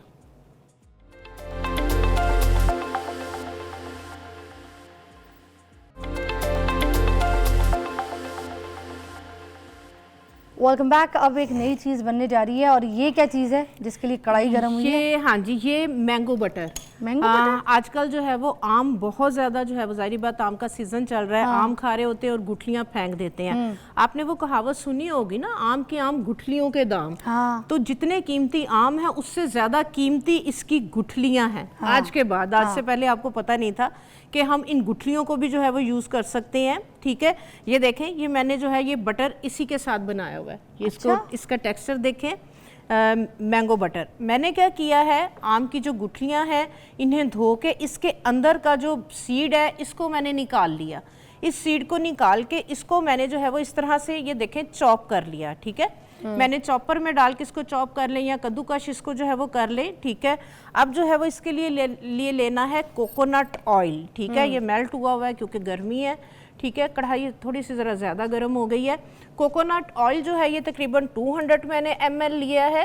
ठीक है, ये हमने इसमें डाल दिया कोकोनट ऑयल और इसके अंदर जो है ये तकरीबन 1 कप के बराबर, तकरीबन 10 के करीब जो थी बड़े वाले आम की जो गुठलियाँ थी, सीड थे, ये मैंने जो चॉप किया हुआ है वो मैं इसके अंदर जो है वो डाल दूंगी। ये किस चीज़ से चॉप किया आपने? क्योंकि ये मैंने नहीं, गुठलियों के अंदर से, इसके गुठलियों के अंदर से मैंने सीड निकाल लिया। इस सीड को आप चाहे कश कर लें, ठीक है, चाहे आजकल चॉपर है तो इसको चॉप कर लें। मैंने चॉप किया है। ठीक है, और इसको आपने कोकोनट ऑयल के अंदर, ठीक है, कोकोनट ऑयल में ये बनेगा तो फिर इसका जैसे ये आप यूज कर रही हैं ना क्रीमी टेक्सचर, कोकोनट में बनने के बाद इसका ये वाला क्रीमी टेक्सचर आएगा क्योंकि ये सर्दी के अंदर जो है ये फिर जम जाएगा। इसका अपना भी कोको का, इसका मैंगो का सीड भी जब इसके ऑयल और एक्सट्रैक्ट, इसके कंपाउंड्स भी जब कोकोनट ऑयल के अंदर ऐड हो जाएंगे तो फिर ये इस तरह से जो है ये क्रीमी टेक्सचर आ जाएगा। ठीक है, तो हमें नाम ब्रांडिंग नहीं करना चाह रही है, बिल्कुल वैसा है। हाँ जी, तो ये जो है ये इस तरह से आपका जो है ये बन जाएगा और इसकी जो क्वालिटीज़ हैं, बेनिफिट्स हैं, इसके अंदर ये रिच जो है ये मॉइस्चराइजर है इसके अंदर। आपको पता है कोकोनट ऑयल। समझ आया मुझे, ये कैसे, ये वाला फॉर्म कैसे बनेगा इसका? ये जब इसका मैंने आपको बताया ना, जो मैंगो है ना, मैंगो सीड को हमने क्रश किया, उसके बाद जब कोकोनट ऑयल के अंदर आप इसको पकाएंगे तो इसका भी बिल्कुल कोकोनट ऑयल की तरह से थिक कंसिस्टेंसी है। अच्छा। मैंगो सीड्स की। जब इसका ऑयल भी इसके अंदर आ जाएगा तो उसके बाद जो है ये इसी तरह से जो है वो हार्ड हो जाएगा। हाँ जी, ठीक है, ये देखें, फौरन आपने थोड़ी देर के लिए इसको गर्म करना है, पका लेना है। ठीक है, इसको जलाना वगैरह नहीं है जैसे आप लोग तेल के अंदर चीज़ें, सिर्फ इसको हल्का सा जो है वो गर्म करना है ताकि इसके जितने भी कंपाउंड्स हैं मैंगो सीड के वो सारे हमारे इस ऑयल के अंदर जो है वो शामिल हो जाए। ठीक है, थोड़ी देर के लिए हम इसको गर्म किया, पकाया, अब इसको हम साइड पे छोड़ देंगे, उसके बाद हम इसको स्ट्रेन कर लेंगे। ठीक हो गया, तो ये इसी तरह से इस फॉर्म के अंदर ये आ जाएगा। देखिए कितना ये किन लोगों के लिए बेहतर है। आगे देखें, अभी मौसम चेंज हो रहा है, गर्मी का मौसम है, गर्मी से सर्दी में जा रहे हैं। अभी से लोगों की जो कंप्लेंट्स आ रही हैं कि अपा स्किन बहुत ज़्यादा ड्राई हो रही है, तो ये आपकी, आप वाइट पेट्रोलियम जेली लगाते हैं, आप कोई भी तेल लगा लें, आप जब हाथ धोते हैं, मुंह धोते हैं, ड्राइनेस वापस आ जाती है। इसको जब आप लगाएंगे ये आपकी डीपर लेयर में पेनिट्रेट होके आपकी स्किन को प्रॉपर नरिशमेंट देगा, आपको मॉइस्चराइज करेगा, आपकी स्किन को ग्लो देगा, और प्लस ये स्किन की टैनिंग वगैरह को भी जो है ये रिमूव नहीं, करेगा। बहुत अच्छा है, मुझे तो इसका मलाईदार तो texture ये और- अभी आजकल आम है, आप लोगों के घरों में आए हुए हैं, इसकी गुठलियां फौरन से जो है वो आप संभाल के रख लें, फेंके नहीं। तो आप जो है वो उसके सीड्स निकाल के इस तरीके से लेना, आपने जो है वो प्योर कोकोनट ऑयल है तो उसके अंदर आप ये वाला बटर बना के रख लें। सर्दियां आपकी बहुत सुकून से गुजरेंगी, कोई कीमती आपको मॉइस्चराइजर और कोई भी इस तरह की जो है वो चीजें आप क्या लेने की करेंगे जरूरत नहीं नहीं आप पड़ेगी। इसका? बस ये जब ठंडा हो जाएगा इसको आप स्टेन कर लेंगे। बस। हाँ और जी। ये जब स्टेन होगा ये यही फॉर्म, हाँ जी बिल्कुल बिल्कुल, कोकोनट क्योंकि दोनों मिलके वो फिर इसी थिक फॉर्म में कलर भी जाएंगे। आ जाएगा? जी बिल्कुल, डेफिनेटली कलर। ये थोड़ा सा क्योंकि मैंने जो मैंगो सीड्स हैं काफी देर के मैंने इसको वो चॉप करके रखा हुआ था, इसके अंदर क्योंकि आयरन होता है तो ये थोड़ा सा ब्लैक कलर में चला गया, लेकिन इसका जो ऑयल है वो यही कलर यही है। आएगा। ठीक है, तेल को आपने बहुत गर्म नहीं करना। ये आप देखें आजकल अनार का सीजन है, ठीक है, अनार बहुत ज्यादा आपके घरों में आ रहे हैं, तो अनार के ऊपर जो फूल लगा हुआ होता है, ठीक है, ये अनार कली है। हाँ। ये अनार की कली आप यकीन करें जिस तरह से मैं आपको बता रही हूँ वैसे सीरम बना के रख लें, ये आपको भी अनारकली बना देगी। कैसे? हाँ जी, इसकी जो क्वालिटी इस वाले जो सीरम की जो मैंने ये बना के रखा हुआ है, आपने क्या करना है, अनार की इस तरह से जो है वो कलियां ले लेनी है। ये मैंने जो है वो पौधे से फ्रेश उतारी है, ठीक है, इसलिए ये रेड कलर की है। आपने क्या करना है, मैंने क्या किया इसके लिए ली है मैंने ग्लिसरीन। अच्छा। ग्लिसरीन आपको पता है हमारी नानी और दादियों से जब से हमने होश संभाला, सर्दियों के अंदर लेमन उसमें डाल देते थे, ग्लिसरीन और रोज वाटर, ऐसे ही है। ठीक है, वो यूज करते थे। कुछ लोगों को सूट करती थी, कुछ लोगों को टैनिंग हो जाती हाँ। थी। तो अब आपको पता है कि नई जनरेशन है, नई थ्योरी है, नई टेक्नोलॉजी है, तो इन चीज़ों को मैंने थोड़ा सा डिफरेंटली डिज़ाइन किया। उसके बाद जब इसको यूज़ किया, आप यकीन करें आउटस्टैंडिंग इसके जो है वो रिजल्ट हैं। इसके ये रिजल्ट हैं कि ये आपकी स्किन को माइल्ड एक्सफोलिएट करेगी, आपकी ड्राई डेड लेयर को, जिस तरह से आप केमिकल पील्स करवाते हैं ना, आपको ये केमिकल पील का रिजल्ट मिलेगा, बट आपकी स्किन को सेंसिटिव नहीं करेगा, आपकी स्किन को डैमेज नहीं करेगा। बहुत माइल्ड एंड ग्रेजुअली वे के साथ ये आपकी ड्राई डेड लेयर को रिमूव करेगा और स्किन को मॉइस्चराइज करेगा। और जैसे ये पिंक कलर है, इसी तरह से पिंकिश ग्लो देगा। और इसके लिए मैंने क्या किया है, 50 ml जो है वो मैंने इसमें ग्लिसरीन ली है, और इसके अंदर जो है वो तकरीबन 20 ml के करीब मैंने रोज वाटर लिया, ठीक है। उसके अंदर मैंने क्या किया कि जो गुलाब की कलियां हैं इनको थोड़ा सा मोटा मोटा क्रश करके मैंने इसके अंदर डाल के मैंने ढक्कन लगा के इसको मैंने 15-20 दिन के लिए छोड़ दिया। अच्छा। 15-20 दिन के बाद मैंने इसको स्टेन किया। इसी तरह से ये रेड कलर के अंदर आपको ये वाला ये देखें सीरम रेडी होगा। हाँ। आप इसको यूज करके देखें। मैं ये साफ करके देखूं। हाँ जी, अच्छा। इसको आप यूज करके इसका देखें। दोबारा एक बार बता दें, आपने ये जो अनार की गुलाब वाली कली है मुंह हाँ की, जी, ठीक है? अनार की कलियां ली हैं तकरीबन 50 ml glycerine, 20 ml rose water और 10 के करीब जो है वो मैंने फ्रेश जो अनार की कलियां, अनार का जो पौधा लगा हुआ होता है, आप वहां से उतार के इसको ड्राई कर सकते हैं। ड्राई होने के बाद भी फिजा ये रेड ही रहेंगी, इनका कलर चेंज नहीं होगा। अच्छा। ठीक है, इन कलियों को मैंने मोटा मोटा सा पीस के, हाँ जी। इन कलियों को मैंने मोटा मोटा सा पीस के मैंने ग्लिसरीन रोज वाटर वाले जो महलूल है उसके अंदर डाल दिया। 15 से 20 दिन ये इसके अंदर जो है ये पड़ी रही। उसके बाद मैंने स्टेन करके मैंने इसको बॉटल में निकाल लिया। ये जिन लोगों की, क्योंकि ग्लिसरीन है, जिन लोगों की, जी खुशबू जी, ये अनार की आपको पता है कि अपनी खुशबू कितनी जबरदस्त, पोमोग्रेनेट की हमारी ऑर्गेनिक कॉस्मेटिक्स में बहुत ज्यादा यूज होती है। जस्ट लाइक अ परफ्यूम। तो जी बिल्कुल। और ये वाली जिन लोगों की जो है वो ऑयली स्किन होती है, सर्दियों के अंदर जो है उन लोगों को कोई भी ऑयली चीज लगाते हैं तो उनके एक्ने जो है वो स्टार्ट हो जाती है। तो ये वाला जो महलूल है, ये वाला जो सीरम है, ऑयली स्किन वाले सर्दियों के अंदर बहुत इसको इजीली यूज कर सकते हैं। ये जो दानों के बाद के दाग धब्बे हैं ये उसको भी रिमूव करेगी, एक्ने को जो है वो स्टॉप करेगी, स्किन को ग्लो देगी और मॉइस्चराइज करेगी और एक्ने नहीं होने देगी। सुनो, हो गए मजे के हाथ मेरे। वाओ, पहले वो जो बटर बनाया है, हाँ जी। आम की गुठलियों का, उसके बाद ये इट्स अमेजिंग ये रिजल्ट। आज मैं आपको अपने सीक्रेट्स, अपने सैलून के और अपने ब्रांड के सीक्रेट्स आप लोगों के साथ शेयर कर रही हूँ। नहीं यार आपा, वैसे एक बात है, सबके घर में छोटी छोटी बच्चियां होती हैं, हाँ जी। टीन एज बच्चियां हैं, उन लोगों को केमिकल की आदत मत डालें, अपने घर में थोड़ी सी एफर्ट करके चीज़ें बना लें। हसीन परियों जैसी जिल्द, खूबसूरत प्यारी नूर वाली लड़कियां जो हैं वो, उनकी आप जो है ना परवरिश करें साथ साथ, और उनका ख्याल करें स्किन का। ऐसे देखें मेरे हाथ इतने नरम हो गए, मुझे तो सब चीज़ों में फराल याद आ रही है। एक ब्रेक लेते हैं, उसके बाद तेल लगवाती हूँ, आपको बताते हैं तेल कैसे लगाते हैं। आ जाए।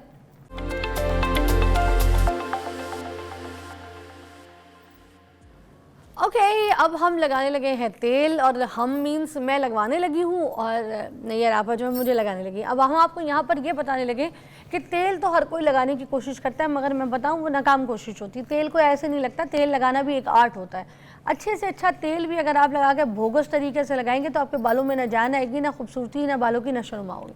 तेल को क्या करना है, किस टेक्निक से लगाना है, वो अभी नैयर आपा बता रही हैं। जी नैयर जी। हाँ जी, ये जो हमने ऑयल बनाया है बिस्किट लीफ के साथ, इस तरह से पकड़ेंगी फिजा, हाँ ताकि हम इसको, ये देखें ये ग्रीन कलर का ऑयल बना है, ठीक है। ये जिस तरह से मैंने आपको बताया कि आपके जितने भी इश्यूज़ हैं, प्रॉब्लम हैं, बालों के मसले मसाइल हैं, बालों की ग्रोथ के लिए बहुत अच्छा है, बालों की जो ड्राइनेस आ रही है उसके लिए जो है ये बहुत ज़्यादा अच्छा है, और उसके बाद जो केमिकल जो है वो लगा के बालों को डैमेज किया हुआ है उसके लिए बेहतरीन है। सबसे पहले हम इस तरीके से जो है वो रूट्स में जो है वो ऑयल लगाएंगे, ठीक है, ताकि क्योंकि मेन चीज़ जो है वो रूट्स पे हम पहले इस तरह से ऑयल लगा लेते हैं। सारे हेड के अंदर जो है वो आप बड़ा जेंटली आपने इन टिप्स को जो है वो यूज़ करते हुए, ठीक है, सारे बालों में आपने इस तरह से तेल को अप्लाई कर लेना है, ठीक है। अच्छा। बहुत ज़्यादा भर भर के तेल लगाने की ज़रूरत नहीं होती, बस इतना कि आपके बालों में लगता चला जाए और पेनिट्रेट हो जाए, ठीक है। ये नहीं है कि आपने जो है वो रात को तेल लगाया, बह रहा है सारी आपकी, जैसे आप बता रहे थे कि आपके कुशन, आपकी बेडशीट, हर चीज़, और वाकई दीवार से टेक लगा ली तो दीवार भी जो है वो गंदी हो गई। ये वाला जो ऑयल है, सीधा ऐसे रखें, ये वाला जो ऑयल है ये आप 1 आधे घंटे के लिए भी लगाएंगे बहुत है। आगे सर्दियां आ रही हैं, आप चाह रहे हैं कि आपको बहुत अच्छे जो है वो ऑयल के रिज़ल्ट मिले, तो उसके लिए आपने क्या करना है, स्टीम लेनी है। ये वाला ऑयल लगा के, हाँ। अब स्टीम कैसे लें, आपने क्या करना है, पानी को कर लेना है गर्म, उसमें 2 टॉवल आपने डिप करने हैं, ठीक है।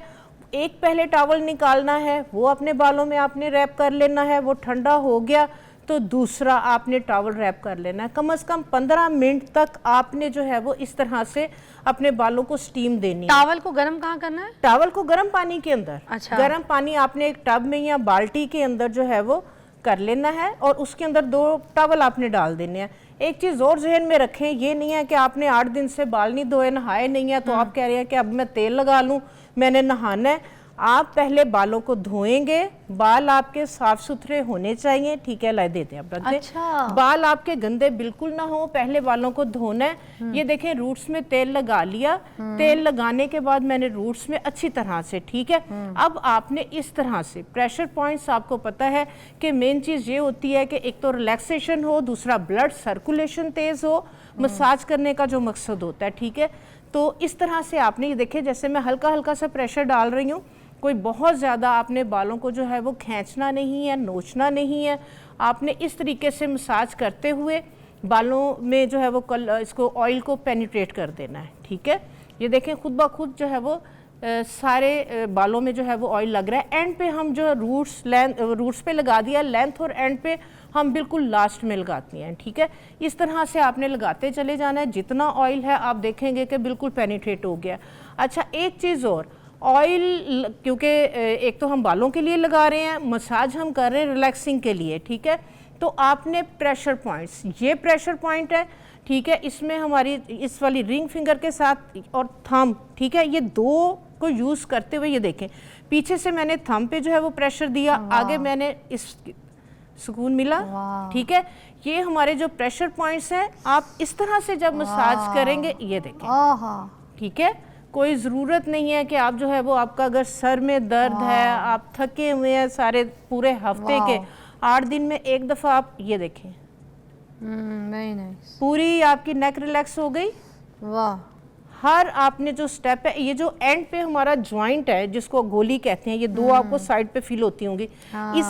इस वाले हाथ से हम इधर प्रेशर देंगे, इस वाले हाथ से हम इधर वाला जो हमारा नॉट है, एंडिंग पॉइंट है हमारे जॉइंट्स का, हम इस वाले थंब से इधर देंगे, इस वाले से इधर, इधर इस वाले से इधर, ठीक है। और ये हमारी हथेलियां, ये देखें, ये देखें, ये देखें, ठीक है। उसके बाद यहाँ पे आपने हाथ रखना है, ये बैक पे प्रेशर दिया, इधर हाथ रखा, ये प्रेशर दिया, ठीक है।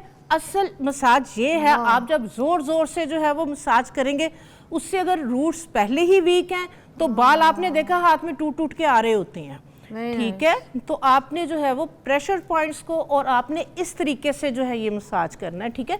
ये प्रोफेशनल वे है जो हम अपने सैलून पे करते हैं। शादी हो चुकी है, वरना मैंने भी आपको दुआएं देनी थी, या अल्लाह अच्छा बर मिले, अच्छी सास अल्हम्दुलिल्लाह, अल्हम्दुलिल्लाह, लकी हूँ, मेरे मियाँ बहुत अच्छे हैं, मेरी बिटिया, ये भी कहना था सुकून है। अच्छा एक चीज और, ये जो आपके कान के पीछे की ये वाली जो बोन है, ठीक है, इस थंब के साथ ये देखें, ये सुकून, ये लाजमी आप जो है वो यहाँ पे मसाज करें। ये आपके पूरे हफ्ते की जो थकान है ये उसको जो है वो निकाल देता है। आपकी जो लिफ नोट्स बन रही होती हैं, आपकी एजिंग जल्दी आ रही है, आपकी एक्नी किसी तरह से ठीक नहीं हो रही, तो ये वाला जो पॉइंट्स है, ठीक है, ये आपके कान के पीछे बोन के साथ साथ थंब के साथ ये देखें 8 से 10 दफ़ा आपने यहाँ से नीचे लेके आए, उसके बाद इन फिंगर्स के साथ ये देखें, ये देखें, ये सारी जो लिफ नोट्स जिसको हम वो कहते हैं ना गुठलियां बन गई हैं, टांगों में जो है वो खलियां बन जाती हैं, ठीक है। तो आप जब इस तरह से मसाज करेंगे, आपकी जो लिफ नोट्स हैं, ठीक है, ये ड्रेन होंगी, ये एक्टिव होंगी और मसल्स आपके रिलैक्स होंगे, सॉफ्ट होंगे। तो डेफिनेटली जो भी अगर आपको प्रीमेच्योर एजिंग आ रही है, आपकी एक्नी ठीक नहीं हो रही, आपके मूड स्विंग हो रहे हैं, बात बात पे गुस्सा आ रहा है, कभी बच्चों पे निकल रहा है, कभी मियाँ की शामत आ रही है, कभी मेड की शामत आ रही है, तो आप जब मसल्स आपके रिलैक्स होंगे, आपकी स्टिफनेस आपकी बॉडी के अंदर नहीं होगी, आप हैप्पी होंगी, आप खुश होंगी, तो डेफिनेटली जो है वो किसी भी तरह की कोई भी जो है वो कहते हैं ना कि अगर आप डायबिटिक हैं, हार्ट की आपको प्रॉब्लम हो रही है, तो डॉक्टर कहते हैं स्ट्रेस ना लें, ठीक है। तो हम स्ट्रेस क्यों ले रहे होते हैं? टेंशन्स की वजह से। टेंशन्स तो है लाइफ में, और वो तो जब तक हम जिंदा हैं तब तक रहेगी। स्ट्रेस को खत्म करना है तो ये वाला आप प्रेशर पॉइंट्स के साथ जो है ये मसाज करें। और ये हमने सर के तेल के साथ ही ये फिल्में पूरी चलानी है। हाँ जी, ठीक हो गया ये, ठीक है, थकावट उतर गई। अरे वाह, मजा कितना आ रहा है, सोच आपकी। ये थंब के साथ कोई मैंने हाथों का प्रेशर नहीं दिया, कोई मेरे बाजू नहीं दुखे, कोई थकावट नहीं हुई, ठीक है। ये देखें, ठीक है। इसके बाद आप बाकी के जो और ये माथे वाला सीन हम जो करते होते हैं वो करें या नहीं? जी बिल्कुल करेंगे। ये देखें, मैंने इसलिए नहीं किया, मैंने कहा आपका मेकअप ना खराब हो जाए। ये देखें, इस रिंग फिंगर के साथ ये, क्योंकि ये हमारी थर्ड आई है। ये वाला जो आपके प्रेशर पॉइंट्स हैं, ये आपकी थर्ड आई है, ठीक है। आपकी किडनी, आपके पूरे बॉडी का जो सिस्टम है, यहाँ से जो है वो आप कह लें कि एंड होता है, यहाँ स्टार्ट होता है, इसको हम थर्ड आई बोलते हैं चाकरा में। तो यहाँ से हमने मसाज करते हुए ये आए और ये देखें, प्रेस किया, छोड़ दिया, प्रेस किया, छोड़ दिया, प्रेस किया, छोड़ दिया, प्रेस किया, छोड़ दिया, क्या बात है, प्रेस किया, छोड़ दिया, और बिल्कुल ये। मैं तो ये भी नहीं कह सकती मुगैम्बो खुश हुआ मैं कह सकती हूँ फिज़ा खुश हुई। आई होप इसी तरीके से आज जब अपना लाड उठवाएं, आप अपनी अम्मी को बोलें और आपकी अम्मी आपको बोलें और इस तरह का मसाज करें, ऐसा तेल बनाएं। हबिस्कस का जो पत्ते होते हैं, ये वो तेल है, हबिस्कस के पत्ते के आप साथ सरसों के तेल को ब्लेंड करें, उसके बाद उसको छानें और छान के ये हरा हरा तेल बनाएं और इससे बाल लंबे मजबूत खूबसूरत करें। मैं तो लगाया, मुझे बहुत मज़ा आ रहा है और मैं 2-3 मिनट और लगवाऊंगी, मगर आप जाएँ, आप खुद भी बनाए लगाएं। खुदा हाफिज़। बहुत अच्छा मुझे